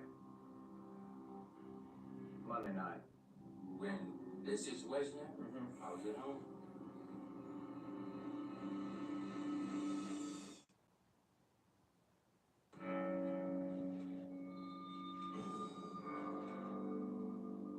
Monday night. When this situation happened, I was at home. I'm just going to be blunt with you, Henry. Yeah. Your name has specifically come up in this investigation. This is your opportunity to tell the truth. I'm telling you where I was at. You asked me to be honest. That's what I'm doing. No, you're not. I'm not gonna sit up here and lie to you, tell you that I'm no saint, because I'm not. But you're not man enough to take responsibility for your actions either. You're gonna let some 16-year-old kid go down on a gun. Sir, I'm starting to get frustrated. You asked me to be honest. I'm being honest. No, you're not. You're lying to me. Sir, I'm trying to keep my cool, sir. Now, like I was trying to tell you before you cut me off, do you actually think I'm gonna be dumb enough to do like that down the street from my house? I'd answer that question for you, yes. I do. What we're trying to do here, Henry, is establish the why. Why does somebody shoot? Because we can prove the who. And this is probably your last opportunity to explain to us why this happened. Because we're not going to sit here all night. Sir, you could have been, if y'all think y'all got a case or whatever, you could have been there and said what you said. That's what I'm trying to get. Sit down. You are now under arrest for first-degree murder. Congratulations. Now we'll travel with you the rest of your goddamn life. Sir. You had a chance, you didn't take it. I had a chance to do You had a chance to talk, to say something, to tell the truth, to man up. Something you did not do. Yeah, you get irritated, I'm done with you. You are not a man. You are a little child, a little kid trying to tell men that you didn't do anything when you did do something. Okay, sir. Yeah, okay. First-degree murder, thank you very much. M&T Construction, your licensed home builder for restoration, insurance claims, and flood storm damage repair. It's not a service, it's a relationship.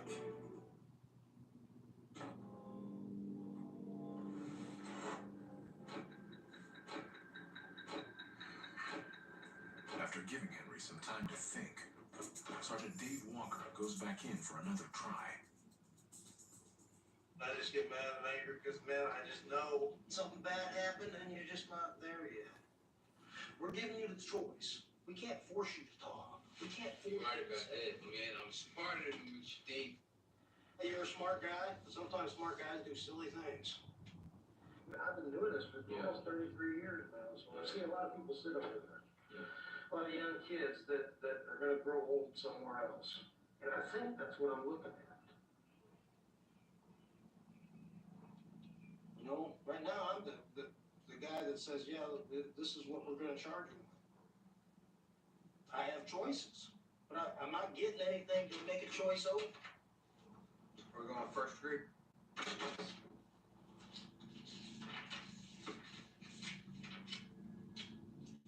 You tell me why? This is not like the Fields of Dreams, man. Once I leave here, I'm not coming back. All right? Yes, sir. But anybody.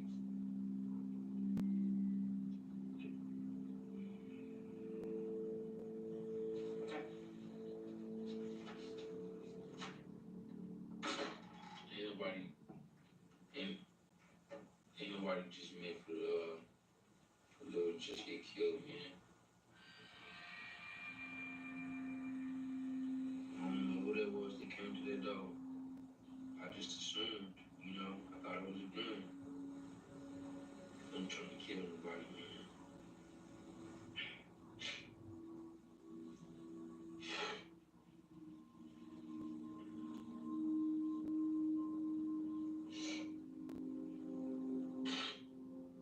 My back was towards that man's house. I just heard a man talking. Then when I looked, he was coming out the screen though. So you got surprised? Exactly. Do you remember how many times you shot? 3. I didn't think nobody got killed though. You could tell he wanted to tell, but the real question was, how long were we going to wait for him to speak? And looked like Nate waited long enough. It's good to know, though, what we thought happened did happen, and we got the right people, so it's a good win. Feels good to have that kind of closure to it.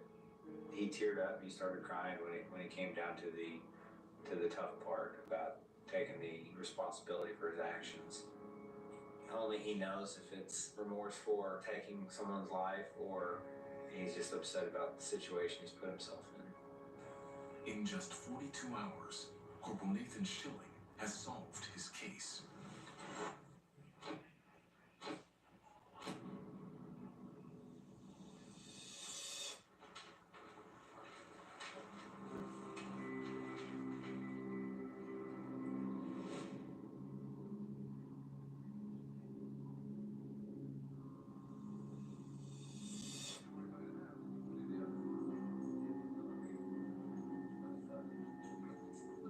As Schilling wraps up the case, the fifth suspect remains at large.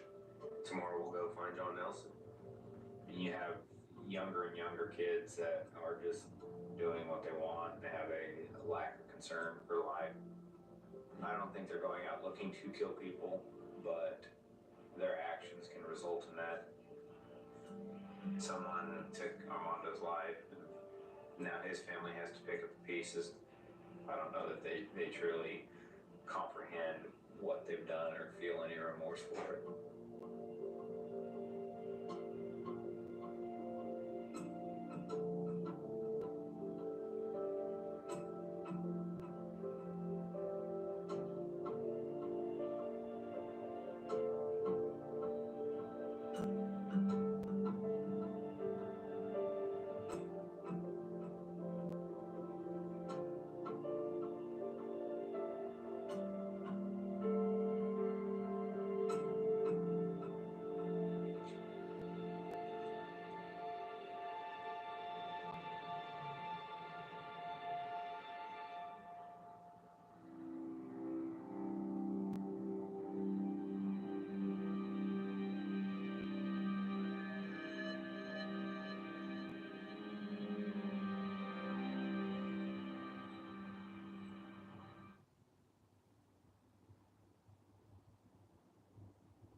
Ronnie, stay tight.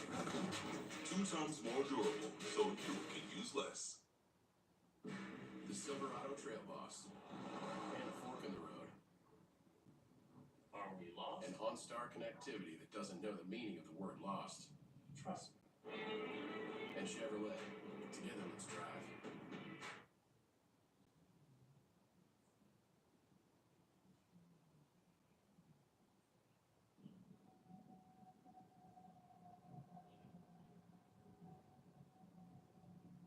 Behind every investigation lies a story. Behind every trial lies truth. This is American justice. I can name it. My wife's been shot. She's not breathing. This is a violent, gruesome death. Lisa Teckel, a young pregnant woman, had been killed. Lisa was not only my daughter, she was my world. Waco County is a small community. Who's our suspect now? Who did this? They were in some type of feud with one of the neighbors. I honestly think the guy's starting crazy. When we started to unravel everything, it did rock that whole community. You also have a love quadrangle. People began to take sides. That was very shocking to hear. I couldn't believe it. All I could do is trust my guys would bring that person to justice.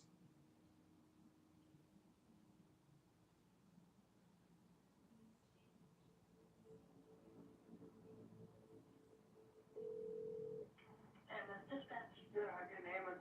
8723 Fox Hills Road. My wife's been shot. She's not breathing.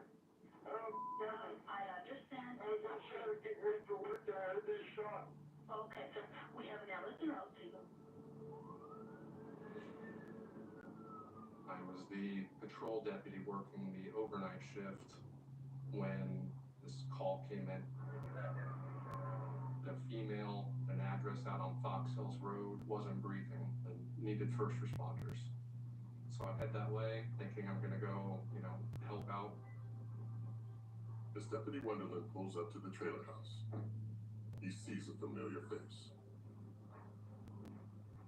I looked and I saw a guy on the porch, and it took me a second, but it just clicked that that was someone that was an intern with our sheriff's office, Seth Heckle. And I see him doubled over, looks like he's sobbing.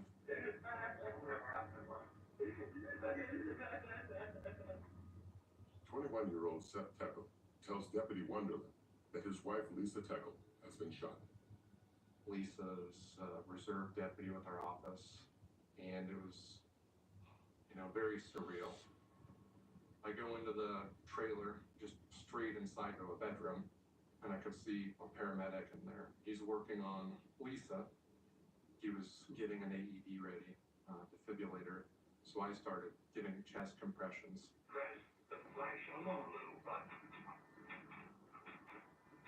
We were trying to do CPR while she was laying on the bed, and I wasn't working, so I asked the paramedic, should I start CPR? But he said just very slowly, and no, she's dead.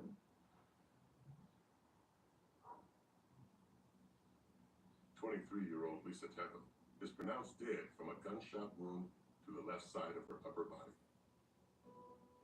Lisa was pregnant at the time. I remember telling one of the paramedics, maybe there is something they can do. Maybe the baby's not dead. I was grasping at straws at that moment. At only 17 weeks, Lisa and Seth's unborn daughter is lost. With any crust and any toppings for just $9.99 online, you can order your dream pizza at Domino's.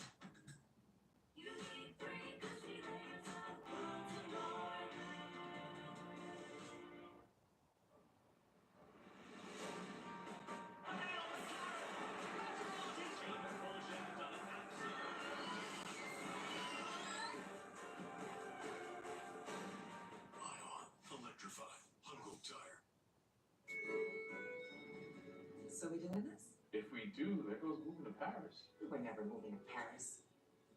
We got this. Let's buy a house. Order un croissant. Deux fils French. Un croissant, s'il vous plaît. I don't know what to say to Seth.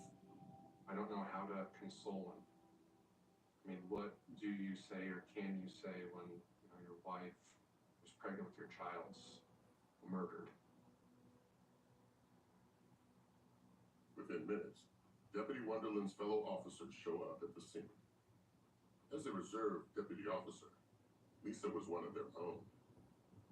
Lisa grew up around the sheriff's office. Her grandma worked at the sheriff's office. Her uncles worked at the sheriff's office. She joined the sheriff's reserves, the volunteer group that we had, and was very active in it. And of course, her dad being a deputy.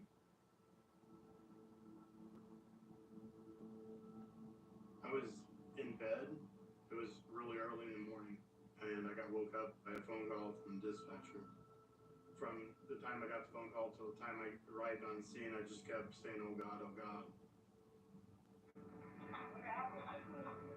All I remember is just making a beeline to the trailer, and I went in there, and Lisa was in bed, had been shot. My daughter's dead. It sounds stupid, but I'm thinking about how am I going to tell Lisa's brother and sisters,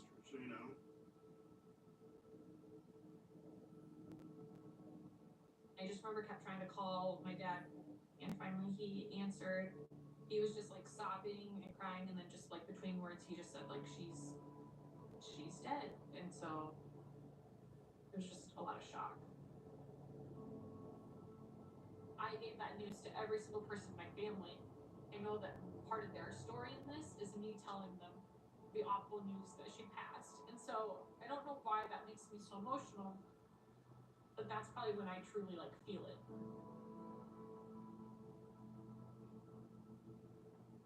Lisa was my best friend. If somebody was to say, "How can I hurt you worse than anything in the whole world?"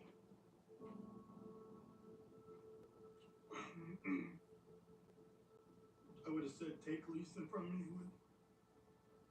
She was everything. She was my world.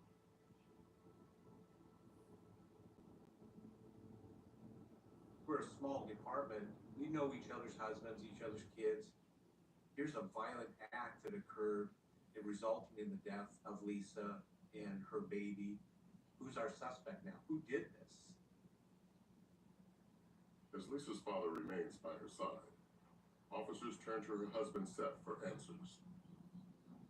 I went out and talked to Seth, so I started asking, what happened?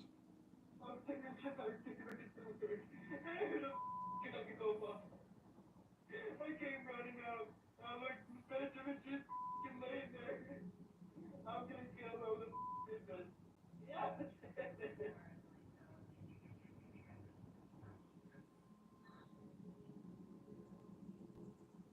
When I got there, Seth was sitting off in the grass, and I just remember like getting out and going to him immediately and like holding him, and then we were crying.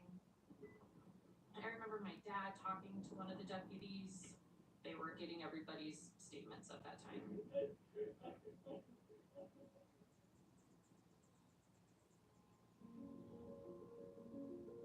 Seth and Lisa's home is less than 10 miles from the small city where she was born and raised.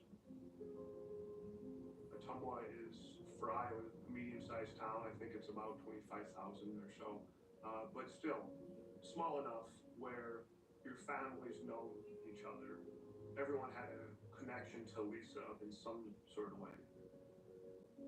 From the time she was born, she was always trying to make everybody else happy. She wanted to be a cop.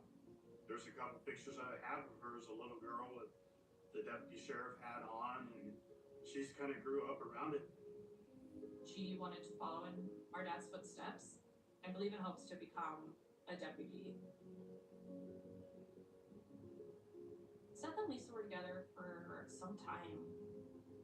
His father owned Champion Bowl in Ottumwa, and so I worked there in high school. My sister worked there. He worked there. Actually, I can remember when Lisa came home and was kind of talking about a boy, Seth, whose dad owned the bowling alley at the time. That kind of evolved into them dating and, eventually him asking me if he could marry her. You have the All-American boy and the All-American girl, and they get married and they are having a baby, and you just think that nothing bad could ever happen.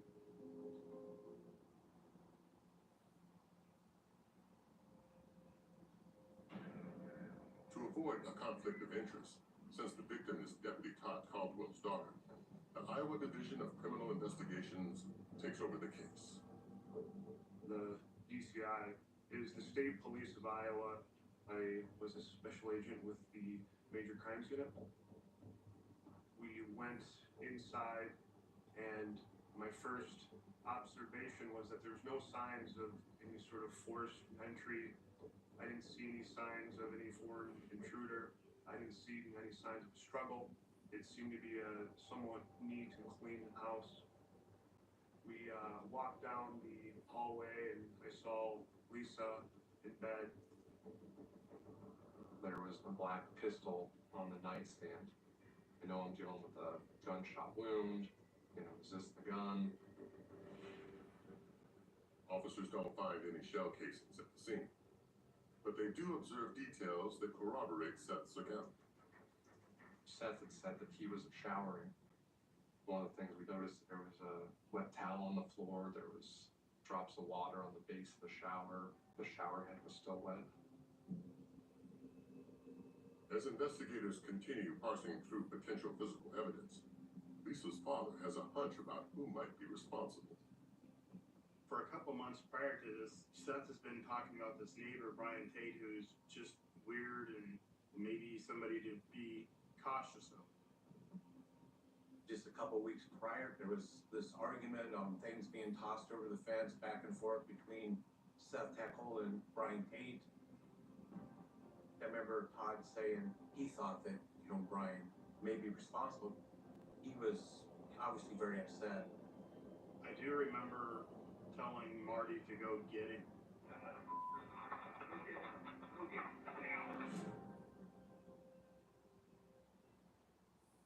Introducing the Slimulator, the fake game where you can be a Slim Jim. Buy a real Slim Jim today.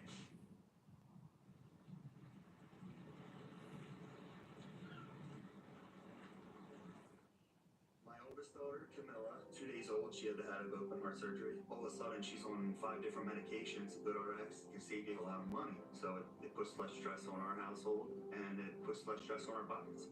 Save up to 80% on your prescriptions with GoodRx. Download the free app.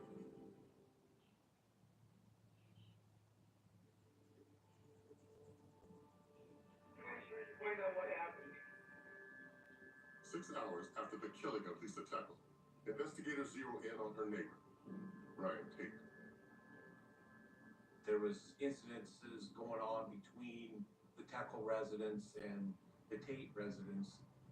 And I know there was a deer carcass that was kind of being tossed back and forth over the fence line. What's going on with the neighbors? Just 2 weeks prior, Todd and myself talked to Mr. Tate about the things going on back and forth across the fence. We asked him to quit throwing stuff over. He was tremendously agitated about the whole thing. When people start pitching over the fence, I'm gonna get you right back.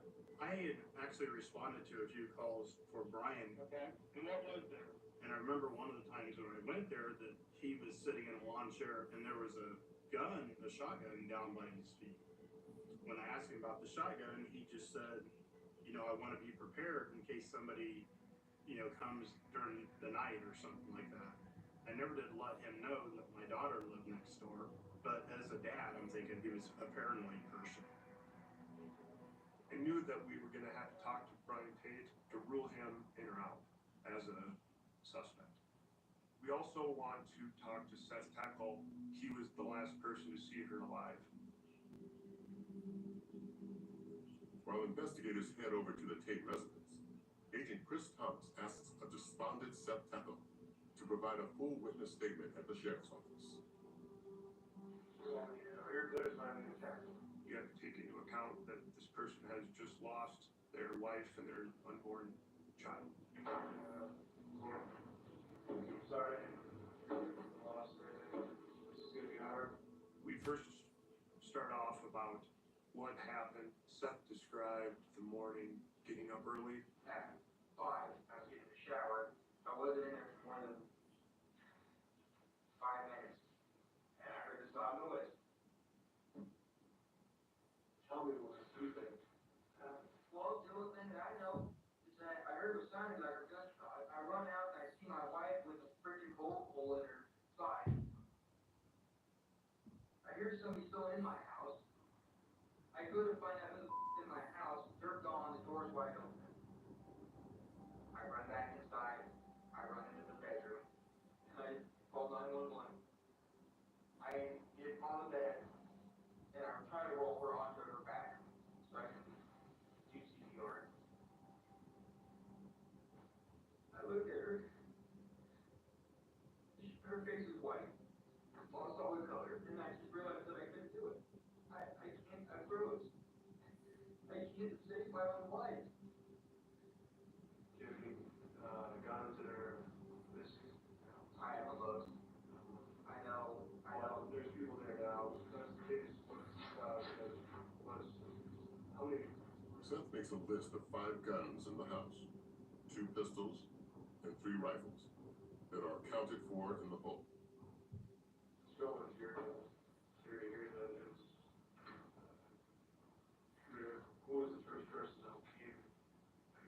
Tate, my crazy ass neighbor. First. Just because of the thing that he's been saying and he's been giving to us. Okay. When I spoke to Seth about Tate, he would describe Tate as somebody that was mentally unstable, that carried around a loaded firearm and would stay up all night and was hallucinating about people terrorizing him. I honestly think the guy's very crazy. Like, honestly, just rock her crazy. While Seth gives his statement, investigators in the field talk to Brian Tate. We had the backup vehicle. The officers inside were armed with rifles. We were concerned. I mean, we didn't know what we were getting into. Hey Brian, I'm Dave Overton with the Division of Criminal Investigation out of Des Moines. So there's been a death at the home behind here of a female. and do a neighborhood canvas. Just try to talk to as many people as we can. Is that okay? That's fine. Okay. You never had any arguments or issues with Seth or Lisa? Well, see, it started off this spring. I went back there and I found beer bottles, beer cans, and there was a piece of hide about yay long. Tate says he suspected someone of dumping waste on his property at night, so he kept an eye out for trespassers. Did you hear anything in the middle of the night last night? I was in bed, and normally I would have been up doing gardening with all this that happened, but I went to bed about 8:30 and didn't get up till 11. I'm trying to get plenty of sleep. His mom verified his story, said that she was up at 5. Brian was in bed. She never saw Brian come out of the house or come back to the house. Brian Tate has an alibi, but his history of bad blood with the Teckles still makes him a viable suspect. Back at the Teckle house, investigators find a cigarette butt, a glove, and an odd item on the porch. There was a peanut butter and jelly sandwich in a sandwich bag. No one knew where this peanut butter and jelly sandwich came from. Officers also collect 2 cell phones, including Lisa's, and all 5 guns listed by Seth. Shortly after we returned back, a friend of Seth Teckles had shown up at the residence. His name's Colton Miller. Why he was there, the DCI agent and I interviewed him. My colleague, Agent Overton, started asking him some general questions. When we started to unravel everything, things started to change. Thank you for making Eastern Shore the #1 Toyota dealer in Alabama again. Shop our huge selection. Corolla's $269 a month. Camrys $299 a month. RAV4's $369 a month. Plus $5 grand more for your trade, a lifetime warranty, and more. Eastern Shore Toyota. Sparkle Terrace Square. More choices, more value. Need an accounting degree that equips you for today's jobs? Think WGU. Developed with input from industry experts, a WGU online accounting degree can prepare you for a lucrative career. Learn more at wgu.edu.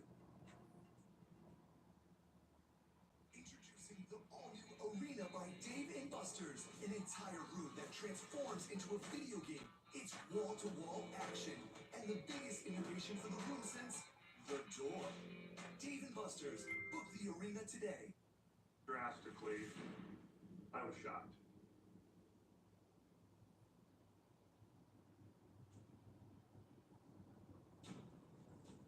11 hours into the search for Lisa Teckle's killer, a friend of her husband's talks to investigators. Colton Miller was a friend of Seth Teckle. He had provided information to law enforcement concerning Seth's interest in a young woman by the name of Rachel McFarland, who he worked with. He said Seth was having an affair with her. Agent Chris Thomas is still interviewing Seth when he receives a text with the update. Colton said that last week, Seth had asked him to lie for him because he was with Rachel. Lisa had been trying to get a hold of him.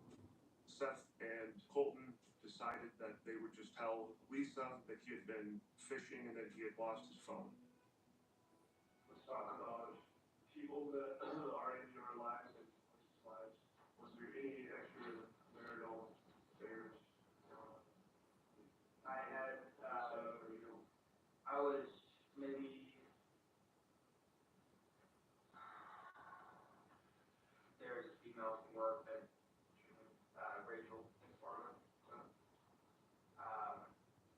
that I was texting, but I wasn't seeing her, there wasn't anything, Lisa's not out, everything was kosher. I stopped talking, we got over it. You guys were sleeping together? No, we were not sleeping together. That's the honest truth. I've never slept around my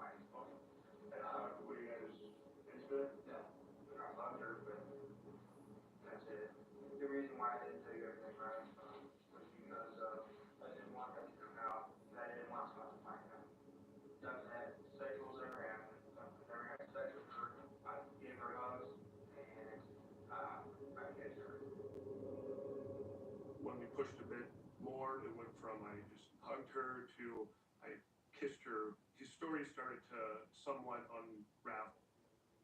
As the interview went on and we were hearing some of the inconsistencies in his story, we were met with Todd and Amy Caldwell at the sheriff's office. My wife at the time and we went to the sheriff's office and kind of had what I would call like a briefing.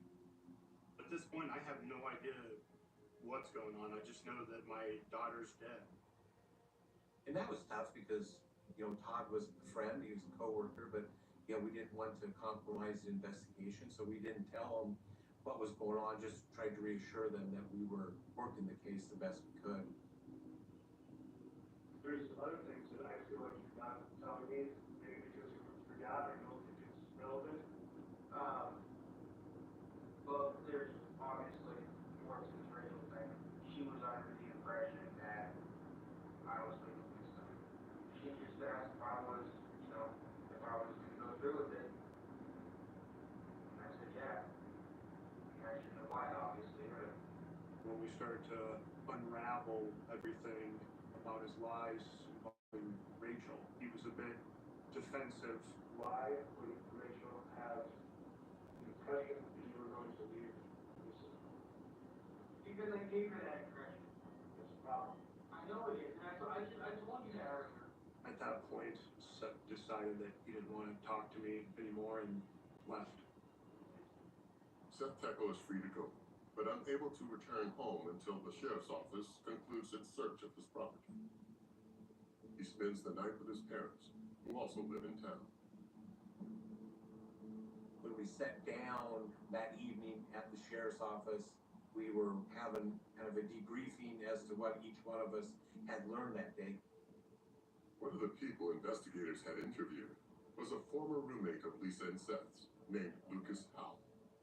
We had learned that Lucas had a gun that was at the residence, the Mossberg 500 shotgun. The shotgun was not on Seth's list of guns at the house. And the crime scene people said we never located a Mossberg 500 in the residence. That was concerning to us because there's supposed to be this gun here, we don't know where it's at.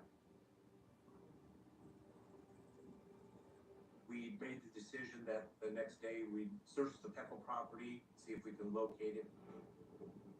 The plan was to search the exterior better than we were able to do the day before. The shotgun was ultimately discovered in some tall grass north of the property. In our mind, it's certainly theoretically possible that it was the gun that was used to kill Lisa Tackle. One of our reserve deputies had the idea that when we release the scene, we should put a camera pointing where the gun was, see what happens. That afternoon, investigators finished processing the crime scene, and Seth finally returns home. We had two officers hiding in the tree line. They had a video camera. He pretty much got out of the car, and his dad was following him, and his dad was like, what are you doing, Seth?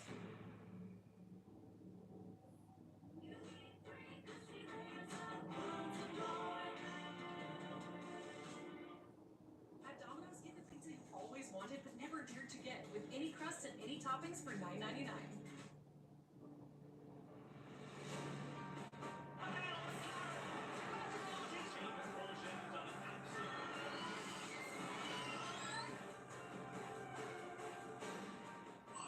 Electrified, Hungo tire.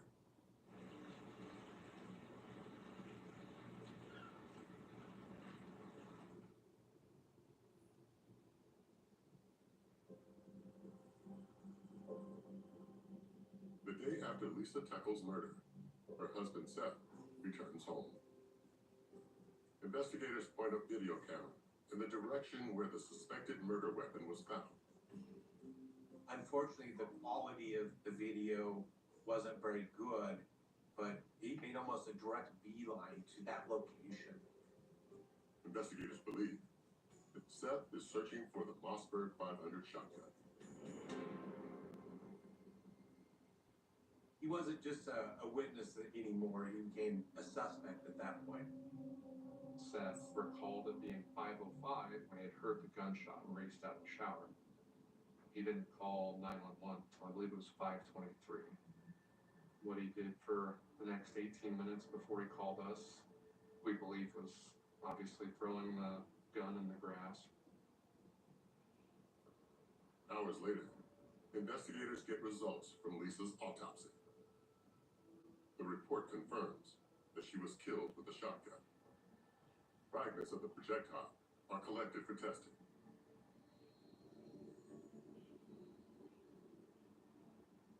The next day, we decided to meet with Seth. We wanted to see how he was doing. We talked about funeral things. You know, we were just all talking, you know, grieving, crying with each other. When tragic things happen, you just want to be with family. I just wanted to grab Seth and hug him and say, man, you know, we're in this together. You're my son-in-law for the rest of your life. 36 hours in, investigators hope to strengthen their case by speaking with the woman Seth was involved with, Rachel McFarland. According to Rachel, at the time of Lisa's death, it had not become sexual. She had drawn the line. He would have to leave Lisa Teckle before she would allow it to go any further. Rachel also mentions that she started to date someone else, and Seth found out about the other man 2 weeks ago. One of the glaring things that really struck us was that Seth told Rachel to just give him 2 weeks. And 2 weeks later, she's dead. That was pretty powerful evidence. Why would Seth Teckle want to kill Lisa Teckle? Why would that happen? That's motive. And so Rachel McFarland and that whole relationship provided that piece to the case. To help secure the case against Seth, the DA's office asks investigators to rule out the only other person of interest. We needed another interview with Mr. Tate to look at his guns, look at his ammunition, which he allowed us to do. And none of that stuff was similar to the shotgun behind the residence. So when we left there, you know, we were convinced he had nothing to do with what happened. 4 days into the investigation, authorities obtain a warrant for Seth Teckle's arrest. The day coincides with Lisa's wake. The night before, I had gotten word that they were getting ready to charge him with it. It's kind of tough because I lost a daughter and a granddaughter, but I lost, you know, another loved one that I had in my family at the same time, you know, because in my heart, Seth was one of my kids, you know. I'm grieving Seth, and I'm also really, really angry at Seth. Probably more angry at him than I've ever been at anybody in my life. I did go through like a rage moment, and I destroyed pictures and stuff because I was just like, how can he do this to my sister? I was just shocked. And I didn't want him at the funeral the next day. And, you know, he was there. And as me and my family are going into the funeral home, we have to walk by where him and his family are. And it was like everything I could do just to walk by him without confronting him. But I remember we went in there and we stood by Lisa. The deputies, they just come in there and got Seth. I found out later that they used my daughter's handcuffs to arrest him.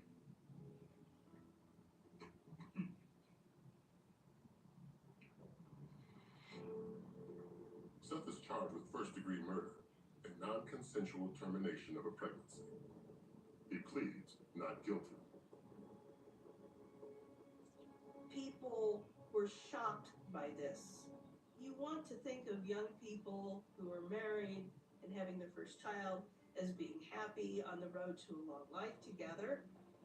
Was Seth Teckle really guilty? Did he really do this?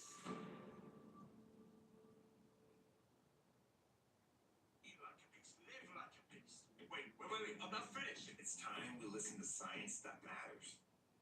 4 million people have turned to self to help make their financial dreams a reality. It's your turn. They say if it's too good to be true, it must be. But at WGU, you can get your degree with the same accreditations as the large universities. See why over 95% of employers say they would hire another WGU grad. And learn more at wgu.edu. See your favorite games come to life on metal posters from Displate. Discover official art on metal and let your walls join the game. Shop now at displate.com.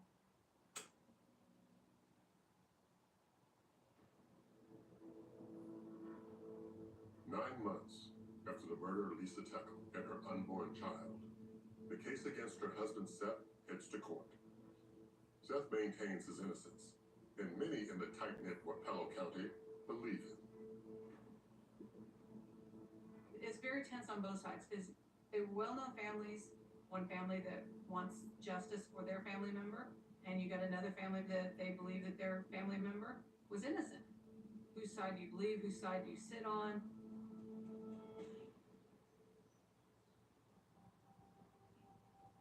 The first day of the trial, the opening statement lays out the evidence in the case.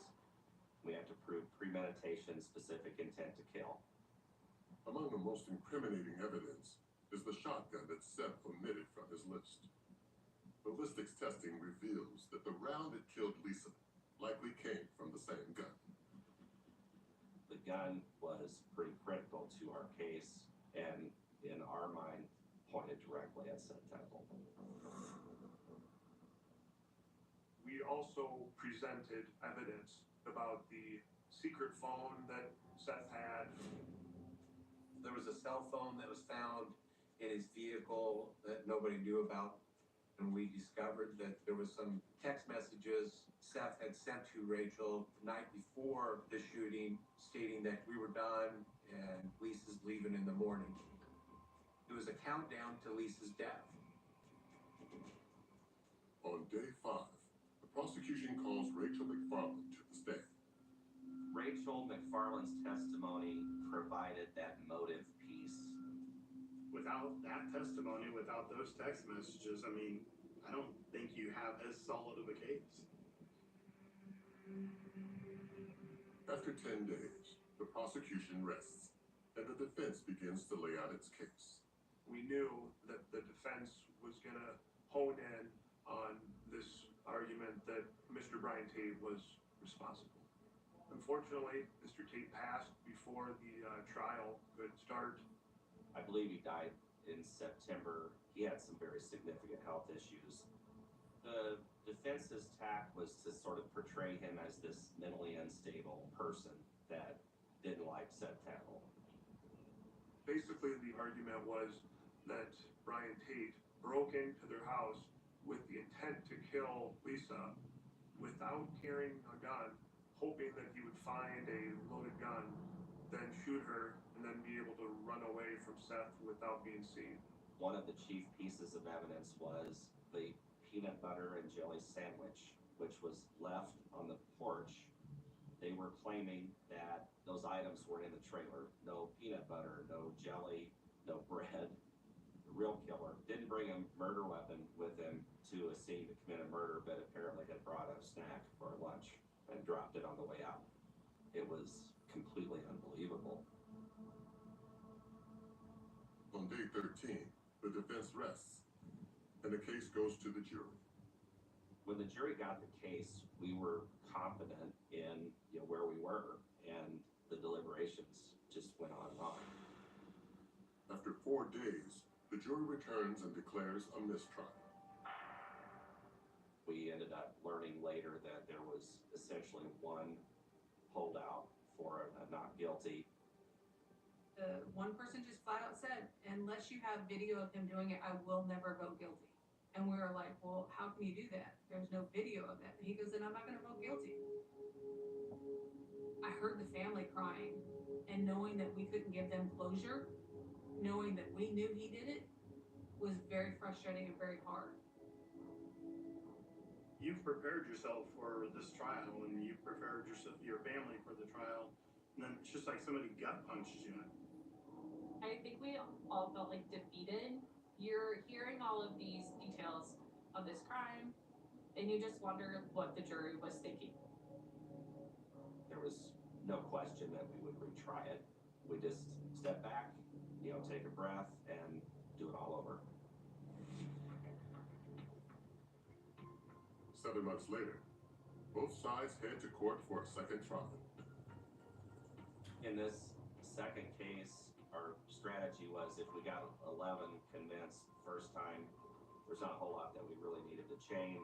So our plan was just to stay on the same track. We know what the defense is going to say. Doubling down on the sandwich defense, they really hit harder at Brian Tate in the second trial. We went through a pre-trial process where they sorted through a lot of Brian Tate's mental health records. Brian Tate was an innocent man, and his name was being brought through the mud through the defense attorney. It's just so frustrating. After 12 days of trial, a second jury moves to deliberate. This time, they return after just 1 day. They were hung, like the first case. They were split 9 to convict, 3 to acquit. Reasonable doubt is stressed over and over again, and I think they couldn't convict because they weren't reasonably sure. But to have a hung jury is fairly unusual. To have 2, I had never heard of anything like that before, and I've been a reporter for 40 years. Yeah, I was pretty shocked when that one came back as a hung jury as well. But man, seeing my other daughters cry and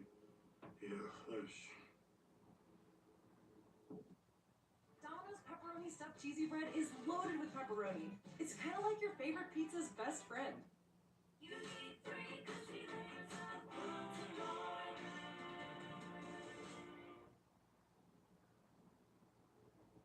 There was really no question that we would do this again.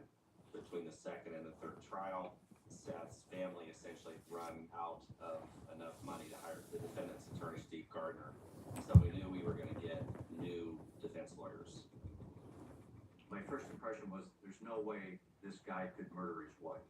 High school sweethearts, she's pregnant with a baby. It just didn't add up. I don't know how to explain it, but it didn't add up at all. We looked at boxes and boxes of documents, transcripts, exhibits, and so forth. One of the photographs showed the body on the bed, and there was a pillow near her that had a cell phone lineup. It was determined that it was Lisa Teckles and that it had never been examined. We looked at the phone records and found out that Lisa was talking to someone in the Washington County Sheriff's Office. Now we had literally someone that could be motivated to have killed Lisa.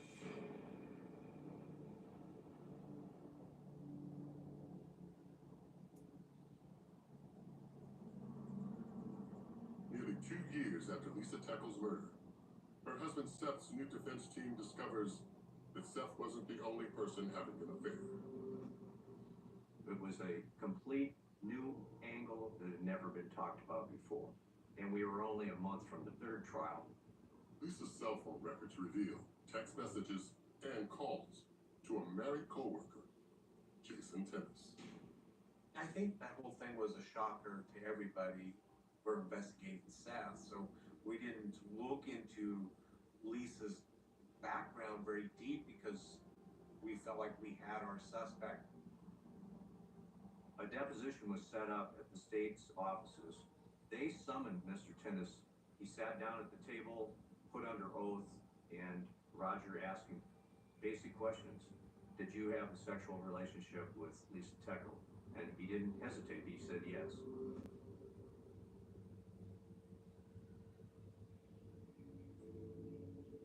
In July of 2014, a third trial gets underway. The thinking that we wanted to generate that Seth truly didn't commit this crime.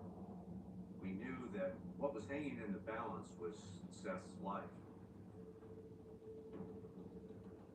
Over 5 days, once again the prosecution lays out its case. This time, they present text messages from Seth showing that he suspected Lisa of the affair. Lisa's relationship with Jason tennis, if anything, it would have provided additional motive for Seth to be angry with Lisa and to take her life. The defense disagrees, and on day 6 of the trial, they call Jason Tennis to the stand. We kind of pointed the finger at him a little bit, and I kind of thought it could be Lisa's boyfriend. Whether over jealousy, fearful that it was going to destroy his marriage, it was something that had not been explored at all in the first 2 trials. On the stand, Jason admits he and Lisa got together 2 years before she married Seth, and their affair continued even after their wedding. That was very shocking to hear. Hearing that Seth was having an affair, I was very, disappointed, beyond measures. And then hearing that Lisa as well had an affair, I couldn't believe it.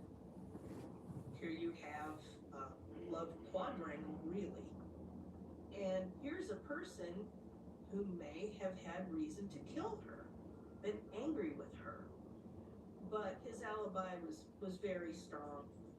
We focused on trying to plant the seed of doubt, but he basically said, no, I didn't do it.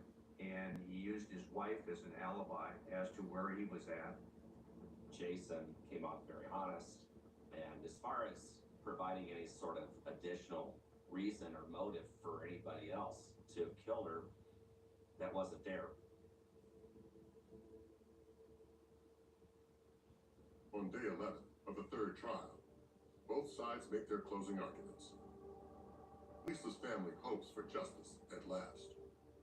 My whole career has been about faith in the justice system, and I've seen justice not work, but I was just, praying that God would, open these jurors' minds to facts, and there's only one decision to be made. After nearly 5 hours of deliberation, word comes in from the jury. We were shocked. So we run up there, as fast as we could, and then it seemed like forever before the jury came in. The jury found Seth Tackle guilty of murder of the 1st degree and guilty of non-consensual termination of a human pregnancy. He was going to be held accountable for murdering my daughter. I felt joy for me and my family, overwhelming joy. Thank God for the justice system, it worked. Swap that milk for silver, tasty plant power, and you're feeling plenty good. You almost want to cheer at that moment. You're like, finally, they get it. But then you kind of step back after, you feel that relief, and you're like, well, there's this whole other family that now has to deal with that their son murdered their daughter-in-law. I think the first thing I did is went over and hugged Seth's parents, and as good as I felt, I knew they felt that bad, and I can't imagine what they've had to go through. I remember very well the 2 families embracing. They had both lost so much.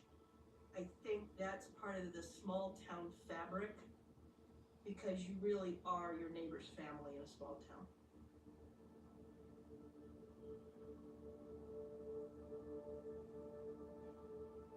I miss Lisa a ton.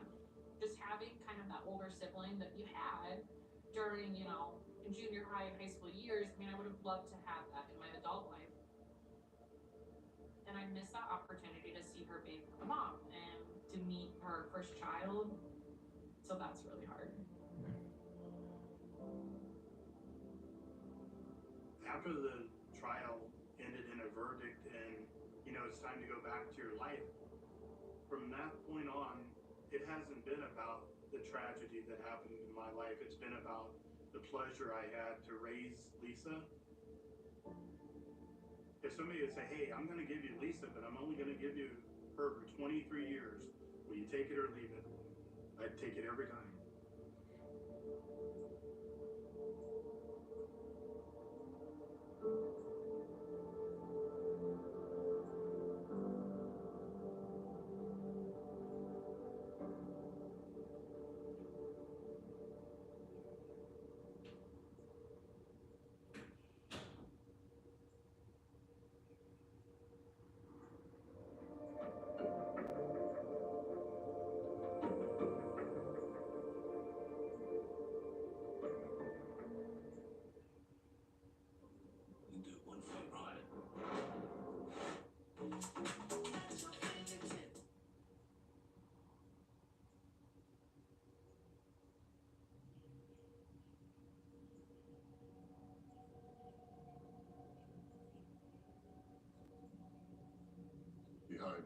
investigation lies a story. Behind every trial lies truth. This is American justice. I'm fairly certain we just found a body along the mountain bike trail. Their clothes are all taken off.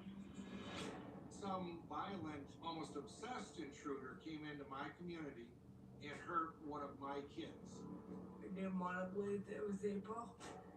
It was like the epitome of innocence that had been preyed upon. This is a case that has no evidence. We didn't have DNA. We didn't have fingerprints. I was asking myself over and over, is this the killer? Her phone told us the tale of her murder. We were living in a nightmare. I don't wish this on anybody.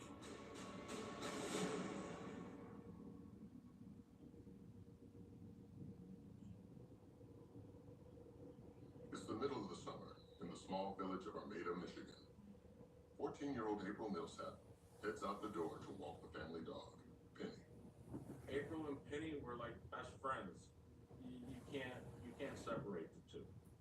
April told me before I went to work that she was going to walk Penny on the trail.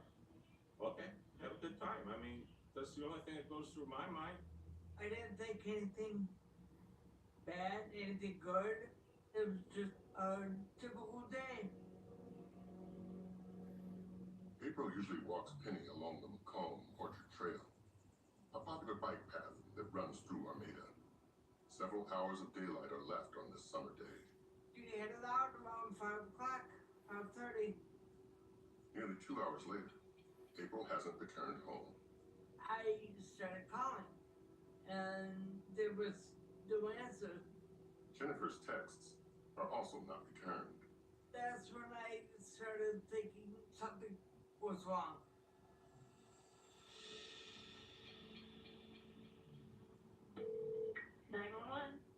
Yeah, I'm fairly certain we just found a body along the mountain bike trail. Is it a male or a female? Female. She's off of the trail, tucked back in the woods. Okay, and you don't believe she's breathing? I don't believe so, no. A young couple were on the trail and they came across a dog that was very upset. And it was moving back and forth, trying to investigate what's wrong with the dog. The gentleman looks into the woods and he observes a lifeless body.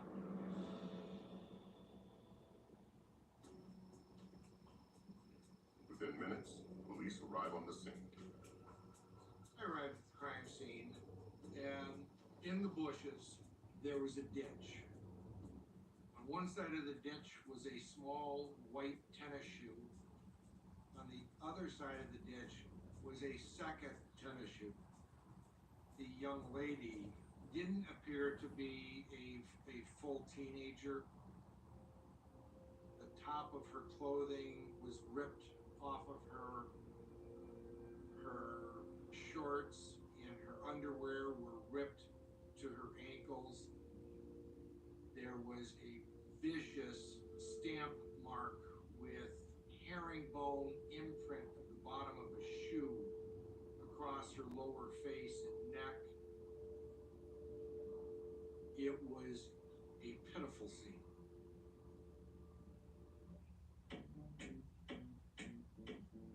One a day. Science that matters. It's been 41 years since Armada recorded a homicide. Now this small village of 1,700 has been struck by a horrific murder.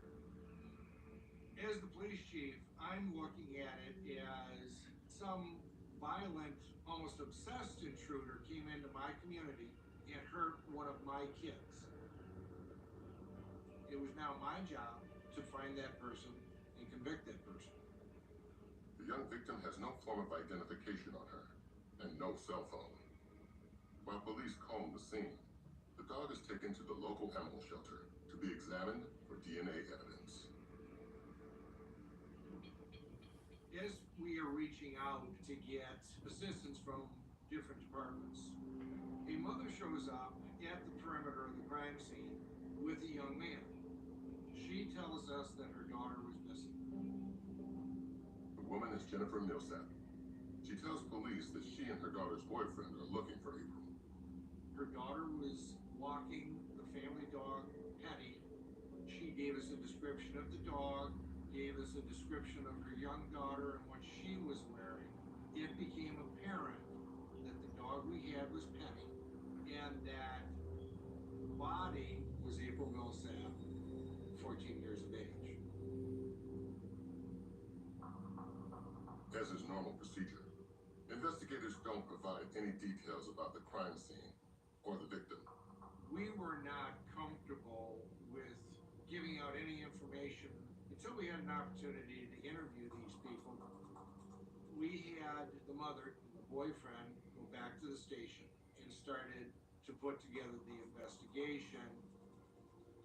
All we knew is that the police found something out there.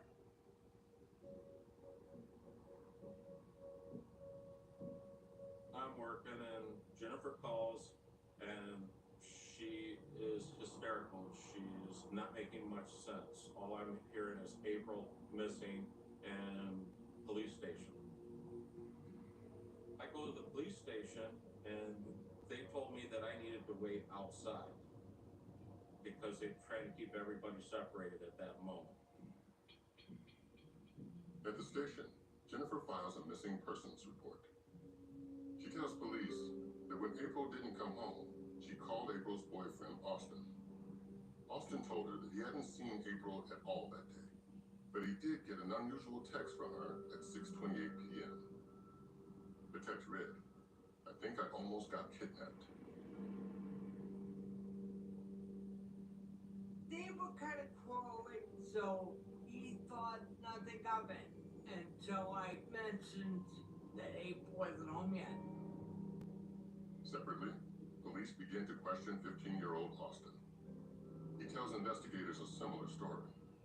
According to the boyfriend, he and April were in some sort of a little bit of a young puppy love tiff, and he was ignoring her. I remember pulling my phone out, unlocked it, said, "I think I almost got kidnapped or OMG."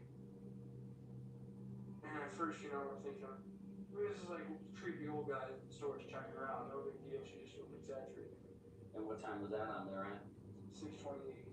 I responded at 7:44. That took you a while to respond though, huh? It was very curious to us as to why would the boyfriend have received this text and not tried to figure out where she was or what was going on. I'm in the cemetery, it's the middle of the woods, I'm not gonna have it signal. He said that he and his buddy were in the cemetery, which was corroborated by his friend. They also said that they went to a fast food restaurant in Richmond, Michigan. Austin's account of the evening will need to be verified. He's a person of interest, but is allowed to go home. During the interviews, April's stepdad remains outside. So as I'm sitting outside, I'm listening to the radio, and the news is talking all about a young lady being found on the trail, but I'm not putting it together at the moment until about 45 minutes later. I'm realizing the news is talking about April, but they're not using her name. Young lady, young woman. I was a little, I don't know how to say it, dazed. It's just a bad place to be.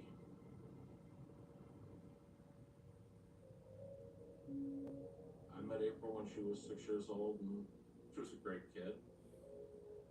We used to fly kites together, play in the yard, play with the dogs, loved riding on a mini bike around the yard.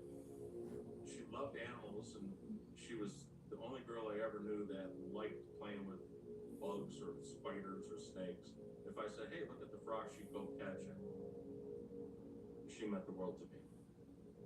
And the waiting, trying to find out what happened, was killing me.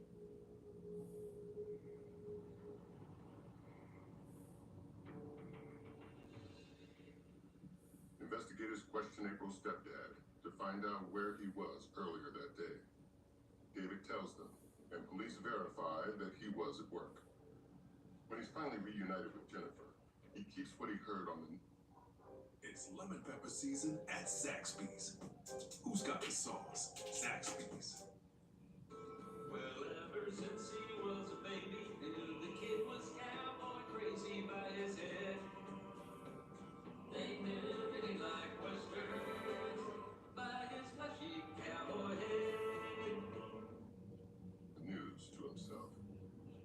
I was told by the police not to say anything to Jennifer about it until they had a chance to tell her. I couldn't even comprehend it myself. I mean, how could this be? Even though that we were comfortable in our minds that it was April that was out on the Macomb Orchard Trail, we still needed to investigate further. We were there pretty much the whole night. We knew something was going on. By 8 the next morning, April's parents are allowed to leave. They soon get a visit from the FBI. When she showed us the picture, it was definitely a total loss of control of my emotions at the moment. It was a very emotional point of my life. It's like a nightmare that I still ever woken up from, knowing that she's never coming back.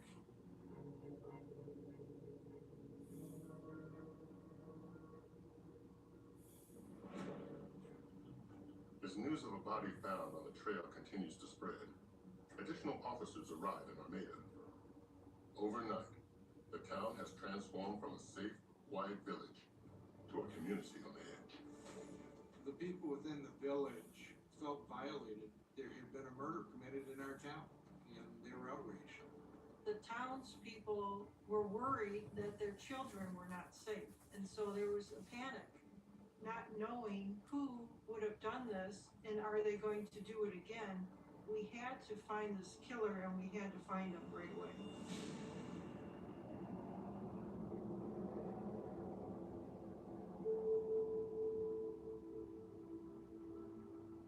Hours after the body of 14-year-old April Millsap is found on a popular hiking trail, resources continue to pour into the small village of Armada. When I arrived, I started getting more information on what had occurred, and I actually have a daughter who was 14 years old at the time, and it was that much more heartbreaking. It's really hard to not keep putting myself in that position that what would I think, what would I do, how would I feel if this had been my daughter? Looking at her, she just looked like the epitome of innocence that had been preyed upon like some sort of an animal.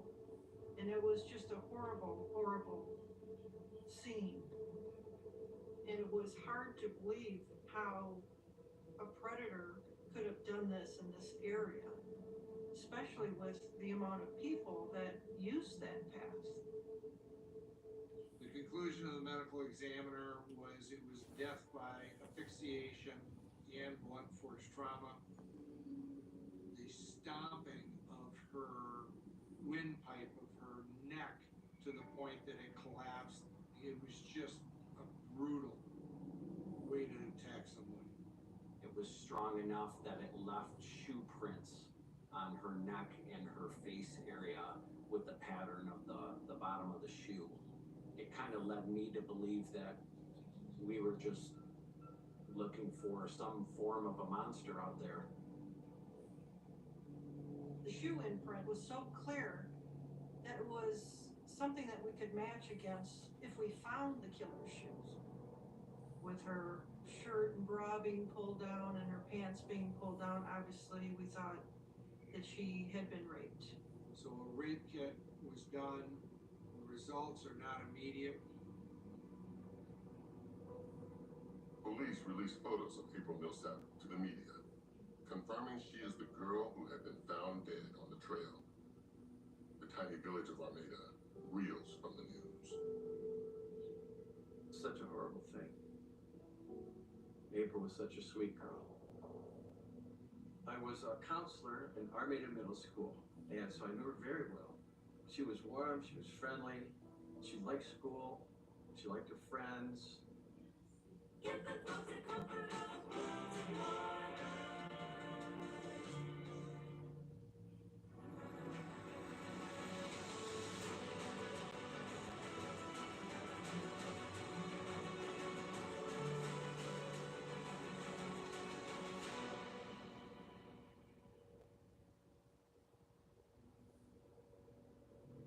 room set up at the middle school, a place where kids could come and express themselves. It was a very powerful time, very emotional. It was a sense of pain, but it was also a sense of fear. People started locking their doors for the first time. Kids were walking in pairs rather than by themselves, and you did not hear kids playing out in the street. I mean, it doesn't happen in a small town, and now it's your town. Now what do you do? Police set up a tip line, hoping someone will come forward with information that will lead to the killing. They continue to search the trail for April's phone and backpack. Those items held valuable information, possible DNA, possible fingerprints, so that was important to us.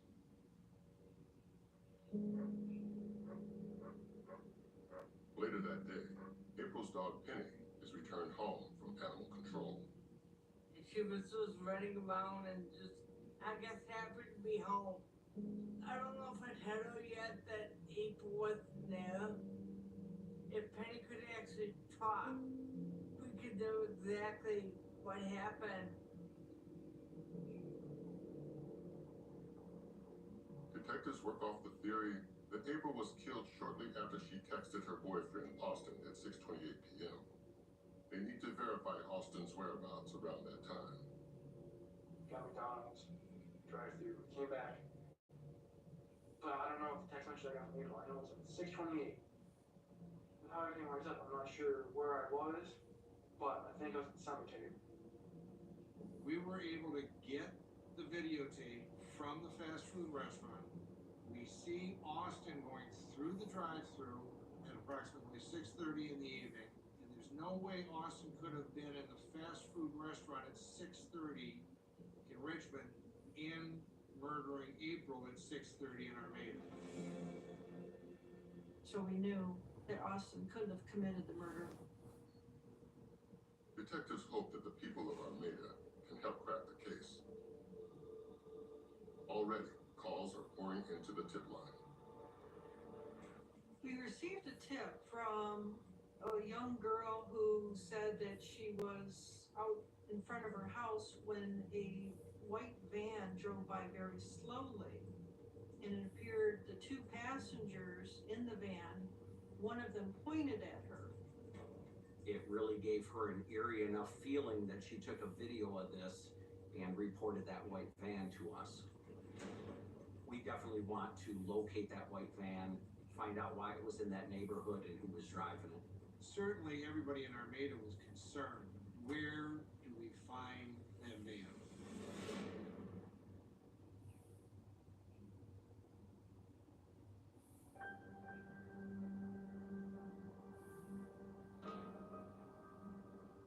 Less than 24 hours after April Millsap's murder, investigators may have a big break in the case.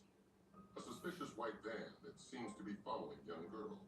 It was definitely something we had to track down.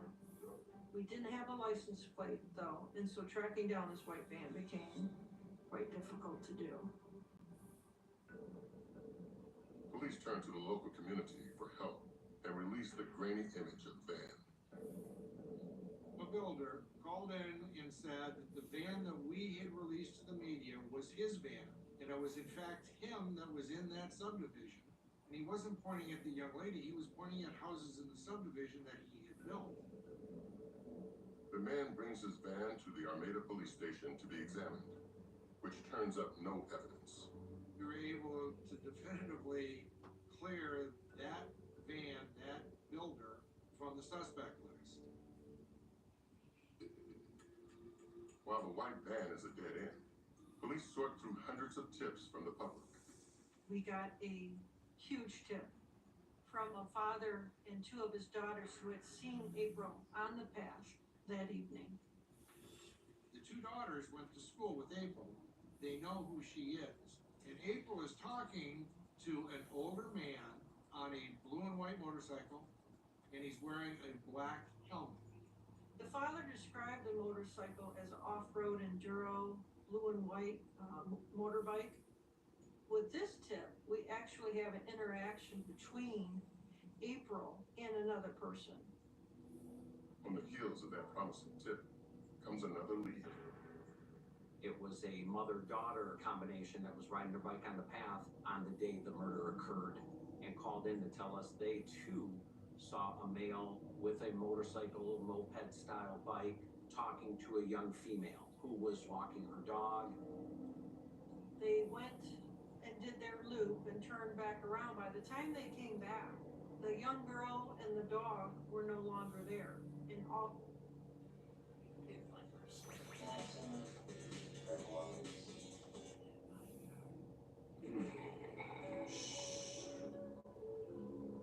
Shush yourself. I'm enjoying my discounts. This is the quiet section. Now why are you talking?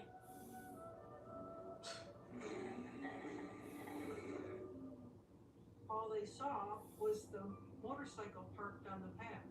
And one of the witnesses looked to the side in the woods and saw the man was standing there, looking at her, shocked as if he had been caught doing something wrong. It actually scared the two women. They continued on. It wasn't until the next day, until after the media reports, that they called in and they gave us this information. The question I asked myself is, did they actually pass them as the murder was being committed? It was very important to locate him and identify this guy because it was starting to look a little bit like this could be the killer. Police bring in a sketch artist to work with a young woman who got a good look at the man's eyes. When I saw the sketch, I thought, this is our guy. Who is he, and can he be matched to somebody that's out there? Investigators continue to search for April's missing cell phone, which is still sending out pings to a cell tower in Armada. With the help of some of the federal agencies, we ended up with a tracking truck out there that could track cellular signals. I received an indication that her phone was in very close proximity to where I was driving. I notified Michigan State Police to target our search in that immediate vicinity. The search indicates April's cell phone is in an overgrown thicket by the side of the road. A tracking dog helps them locate the phone. I was over the moon when we found that phone. I knew that that would be our gateway to finding out who did this. The cell phone is sent to the lab, where it will be dusted for evidence and its digital contents analyzed, while the search intensifies for the man on the blue and white motorcycle. At one point later in the day, I grabbed some lunch with my mom, who lives right outside of the town of Armada, and on my way back to the command center, I spotted a motorcycle down in a driveway parked next to a garage. I thought to myself, what if that could honestly belong to the killer, and I don't turn around to go take a look at it? So I turned around, pulled in the driveway, took a few photos of it, and took that back to the command center. I looked at it and I said, absolutely, go out there and find out who rides this motorcycle. With the information we had from the bike and the license plate, we found the owner of that bike to be James Van Callis. We pulled up his driver's license photo and compared it to the sketch we had. And it was uncanny. It looked just like the sketch. I immediately looked at it and thought, oh my God, I think this is the same guy. We need to find this person as soon as possible.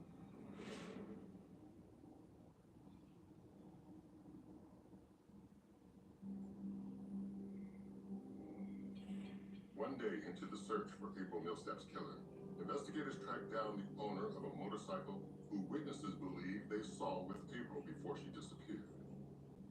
James Van Callis. His driver's license picture, the composite rendering, are so similar that we needed to get out there that night and talk to Van Callis. That evening at approximately 11 p.m., I went with another detective and one of our uniform officers out to make contact with James Van Callis. 32-year-old James Vancalis lives 15 miles outside of Armada in Goodles, Michigan. James answered the questions I asked. He told me that he was in Armada the night before on his motorcycle, that he had stopped at a gas station for a minute, but that he was on his way through Armada to go visit his brother at his brother's house. Vancalis claims he left home around 5:30 p.m. and arrived at his brother's by 6 and stayed there until 7:30. Did admit that he owns a black helmet. He told me he was wearing a pair of K-Swiss and went in the house willingly to retrieve them. Eventually, a female came out as well, later identified as James' girlfriend. She was reinforcing what James was telling me that he was wearing, including these shoes at that time. The entire time I was questioning him, I was asking myself over and over, is this the killer? I had a really weird feeling about him, and something just wasn't right. It quickly becomes clear that the K-Swiss Q treads are not a match. I immediately know.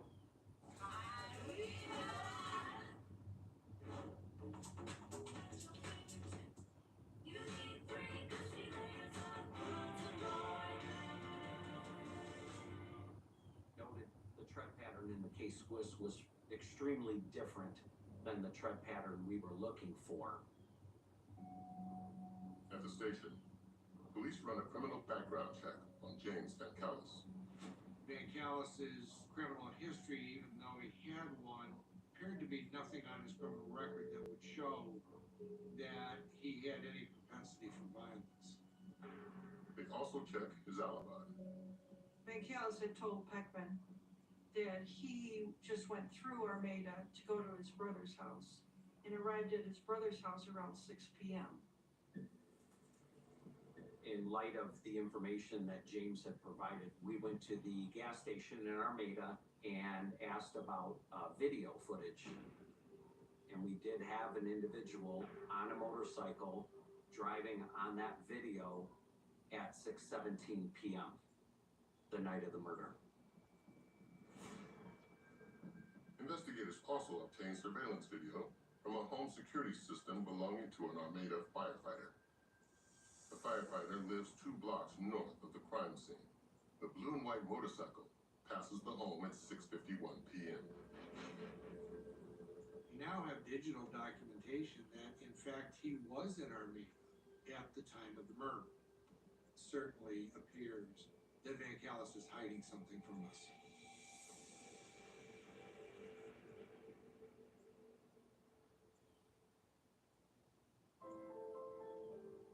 Days after April's murder, the community holds a candlelight vigil. It was a good thing to bring everybody together, to grieve together, pray together, get that feeling of love going back through us, because that was something that was lost.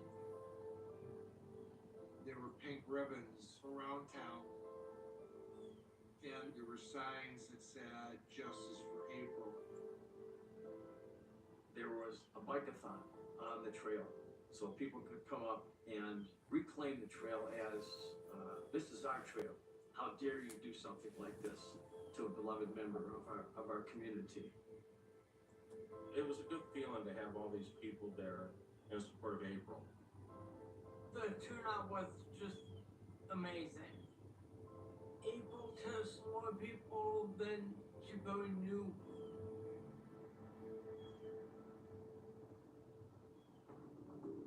As the citizens of Armada rally for April, Sergeant Peckman returns to Vancalis' home to test his alibi. I wanted to narrow down his timeline and really lock him into a story now based off the information he had given me the night before. James told me that he was a little busy and he had some errands to run, and he could reach out to me later in the afternoon when he was done. It became the afternoon, and I had not heard from James Vancalis yet. I called Vancalis on the phone, and he was in a completely different mood than he was when I contacted him that day. He was very angry. He was screaming that we were on a witch hunt, and he wasn't going to do anything for us. It looked like James had some sort of switch. Vancalis looked like the sketch. He had a motorcycle that looked like the one seen with April. And then he lied about when he arrived at his brother's. Those key factors led to a search warrant of Vancalis's home. 4 days later, police raided the Vancalis home. Once we got into the home, we realized that he had a marijuana grow operation in the backyard. So we arrested him. It was enough to hold him until we sorted out what other items we found in that home. As James Vancalis sits in jail, an unexpected witness steps forward with a bombshell for investigators. As soon as James was arrested, I was relieved because now I could finally talk to the police and tell them my secret.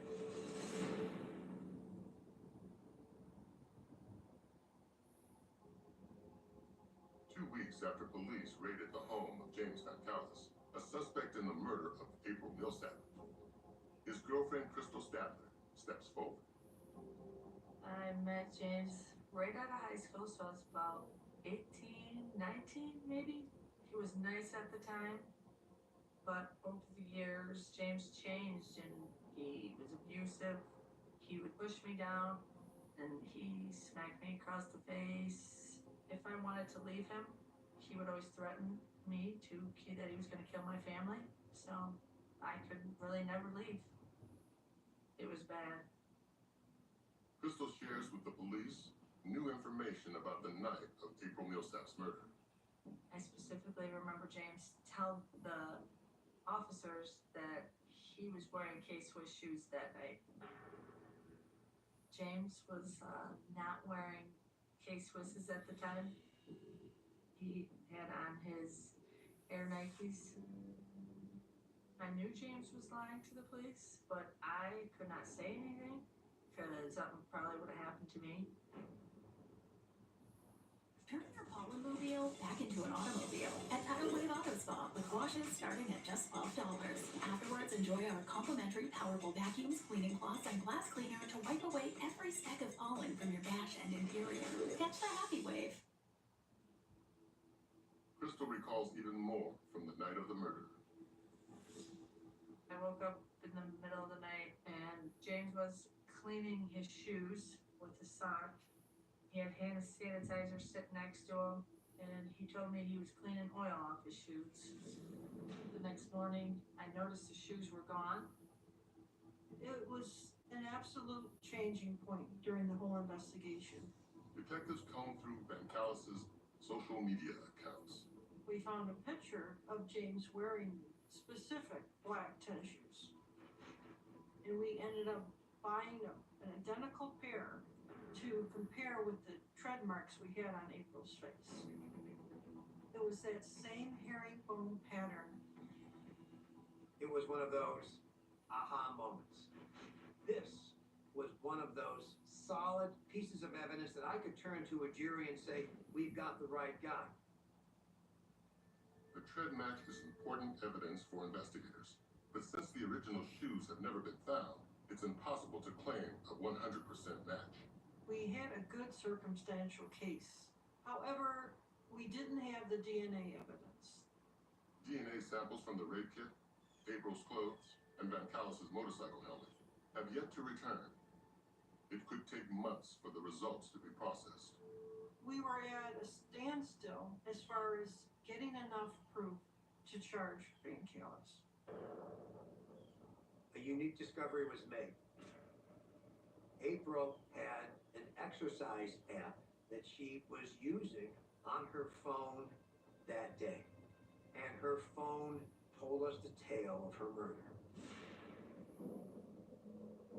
Right during the text that she sent, she was almost kidnapped. The path on this app showed that she started walking faster. And shortly after that, The path went into the woods in a zigzag pattern. It went on for 10 minutes. That line was just scribbling back and forth, and you couldn't help but think about what April was going through and what she was thinking. Was she thinking at that moment, I'm about to die? The moment that phone gets back on the trail, we know that the murderer has the phone and the phone is being transported. And probably the single most important piece of evidence in this whole case was the fact that that phone went past the security system of that fireman. The firefighter's video catches the Enduro motorcycle passing his house at the same exact time that April's phone is passing that house. Now we have it. April's phone talked to us. I might not have DNA, I might not have blood, but I've got that phone in his possession from April, from the spot where she was murdered, going past the surveillance camera. We now have a strong enough case to bring murder charges against James Van Callis for the brutal slaying of April Millsap. The question remains, why? So James Van Callis was going to his brother's house. He's traveling through Armada, and he sees April go towards the McCall Orchard Trail. He follows her down. He stalks her right onto the trail. The theory would be that she refused his advances, and it made him very angry, enough for him to try and take her and rape her, and that he killed her in the process.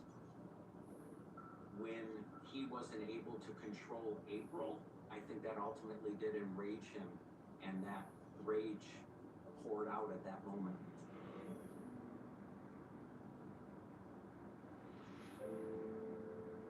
Ten weeks after April Millsap was found dead on the Orchard Trail, James Van Callis is charged with her murder. We charged him with the first-degree murder of April Millsap, felony murder, kidnapping of April Millsap, and the attempted rape of April Millsap.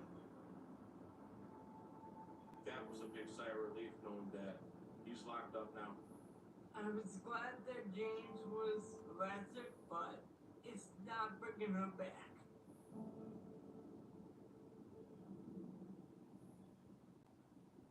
A year and a half after April Millsap's murder, the trial of James Van Callis begins. The defense argues the lack of any physical evidence connecting Van Callis to the murder leaves plenty of room for reasonable doubt. And analysis is not uncommon. The penalty results are bad. Mr. Van Callis is charged. There are about 20 lab tests that are done. All of which, each and every one of them, comes back absolutely zero. It's not. Defense did a very nice job on the lack of physical evidence, and that was the biggest elephant in the room that I had to get around. As the prosecution calls its witnesses, much of their case rides on the testimony of one person, James Van Callis' former girlfriend, Crystal Stadler. My most important witness in this case is Crystal Stadler. This is a person who has been intimate with him, who lives with him, who has known him for 7+ years. She had to look out in that room 10 feet away and see him, the person who has terrified her, and tell the truth. If James Van Callis was acquitted, she was in terrible danger. We can do one foot ride.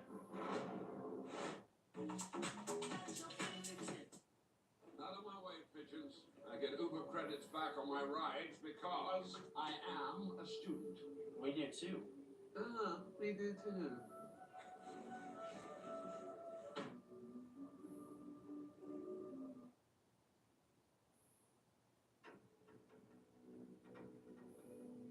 Do you recognize what it is I've handed you? Yeah, two. On the stand, Crystal Stadler fills in crucial details about the actions of her former boyfriend, James Van Callis, on the day of April Millsap's murder. When Crystal Stadler took the stand, She was nervous.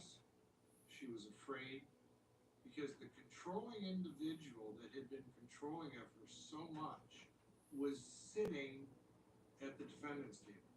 At first, I was afraid to testify against James, but since I was on the right side, I felt it was right to do the right thing. Had you ever seen him clean his shoes before? No. She ties together the shoes, the bike, all of the characterizations that we use, all of the circumstantial evidence that we use comes directly from her. Does he say anything to you when he comes back to bed? Yeah, that he messed up and he needed me to stand by his side.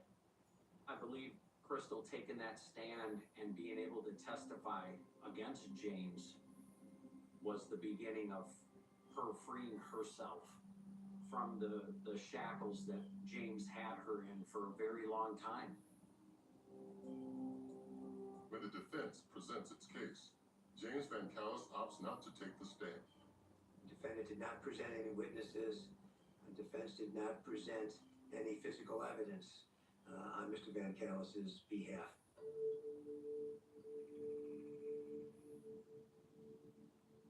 You get those butterflies in your stomach, like, oh boy, what's gonna happen? It's just a sick feeling of anticipation. My big fear was that there wasn't enough to find him guilty and he'd be out. Everything was at stake because I could not imagine if he would have walked free.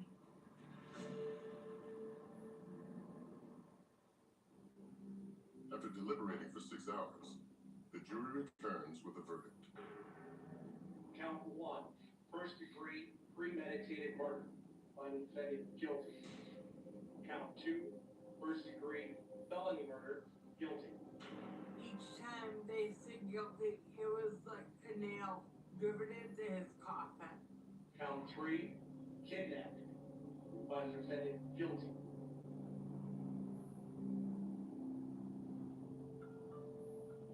I know I was extremely excited. There was cheering in the courtroom. I just felt that, we did what we needed to do for April. First degree murder and felony murder. In Michigan, that means life in prison without parole. I felt great that he was going away for the rest of his life. I'm glad that Jennifer could get the relief knowing that he did it. Granted, it's not gonna bring April back, but justice was served. The defense files 2 appeals to reverse the conviction, but the Michigan Supreme Court of Appeals denies them. James Van Callis will never again be a free man. I don't know what real justice is. I'm hoping that everybody's kids are safer now than with them out on the street. I felt the community let out a breath. Now we can move on. And that's what our community did. While time carries on in Armada, for Jennifer and David, life without April will never be the same. Yes, there's an empty spot in our lives, but there's also a spot in our lives that we have her memory.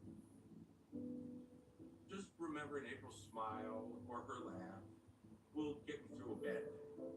Every July 24th and every one of April's birthdays, I still reach out to Jennifer to let her know that I'm thinking of her. Nothing I can ever do is enough to let them know how bad I feel about what happened to April.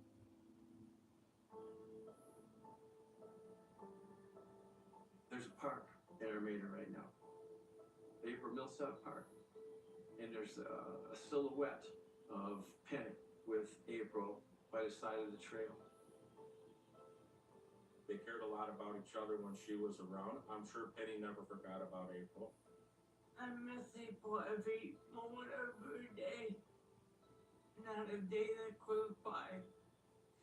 She doesn't cross my mind. I remember April as the kind, loving, caring, sunshine person that she was.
Kiera, what up, Emma?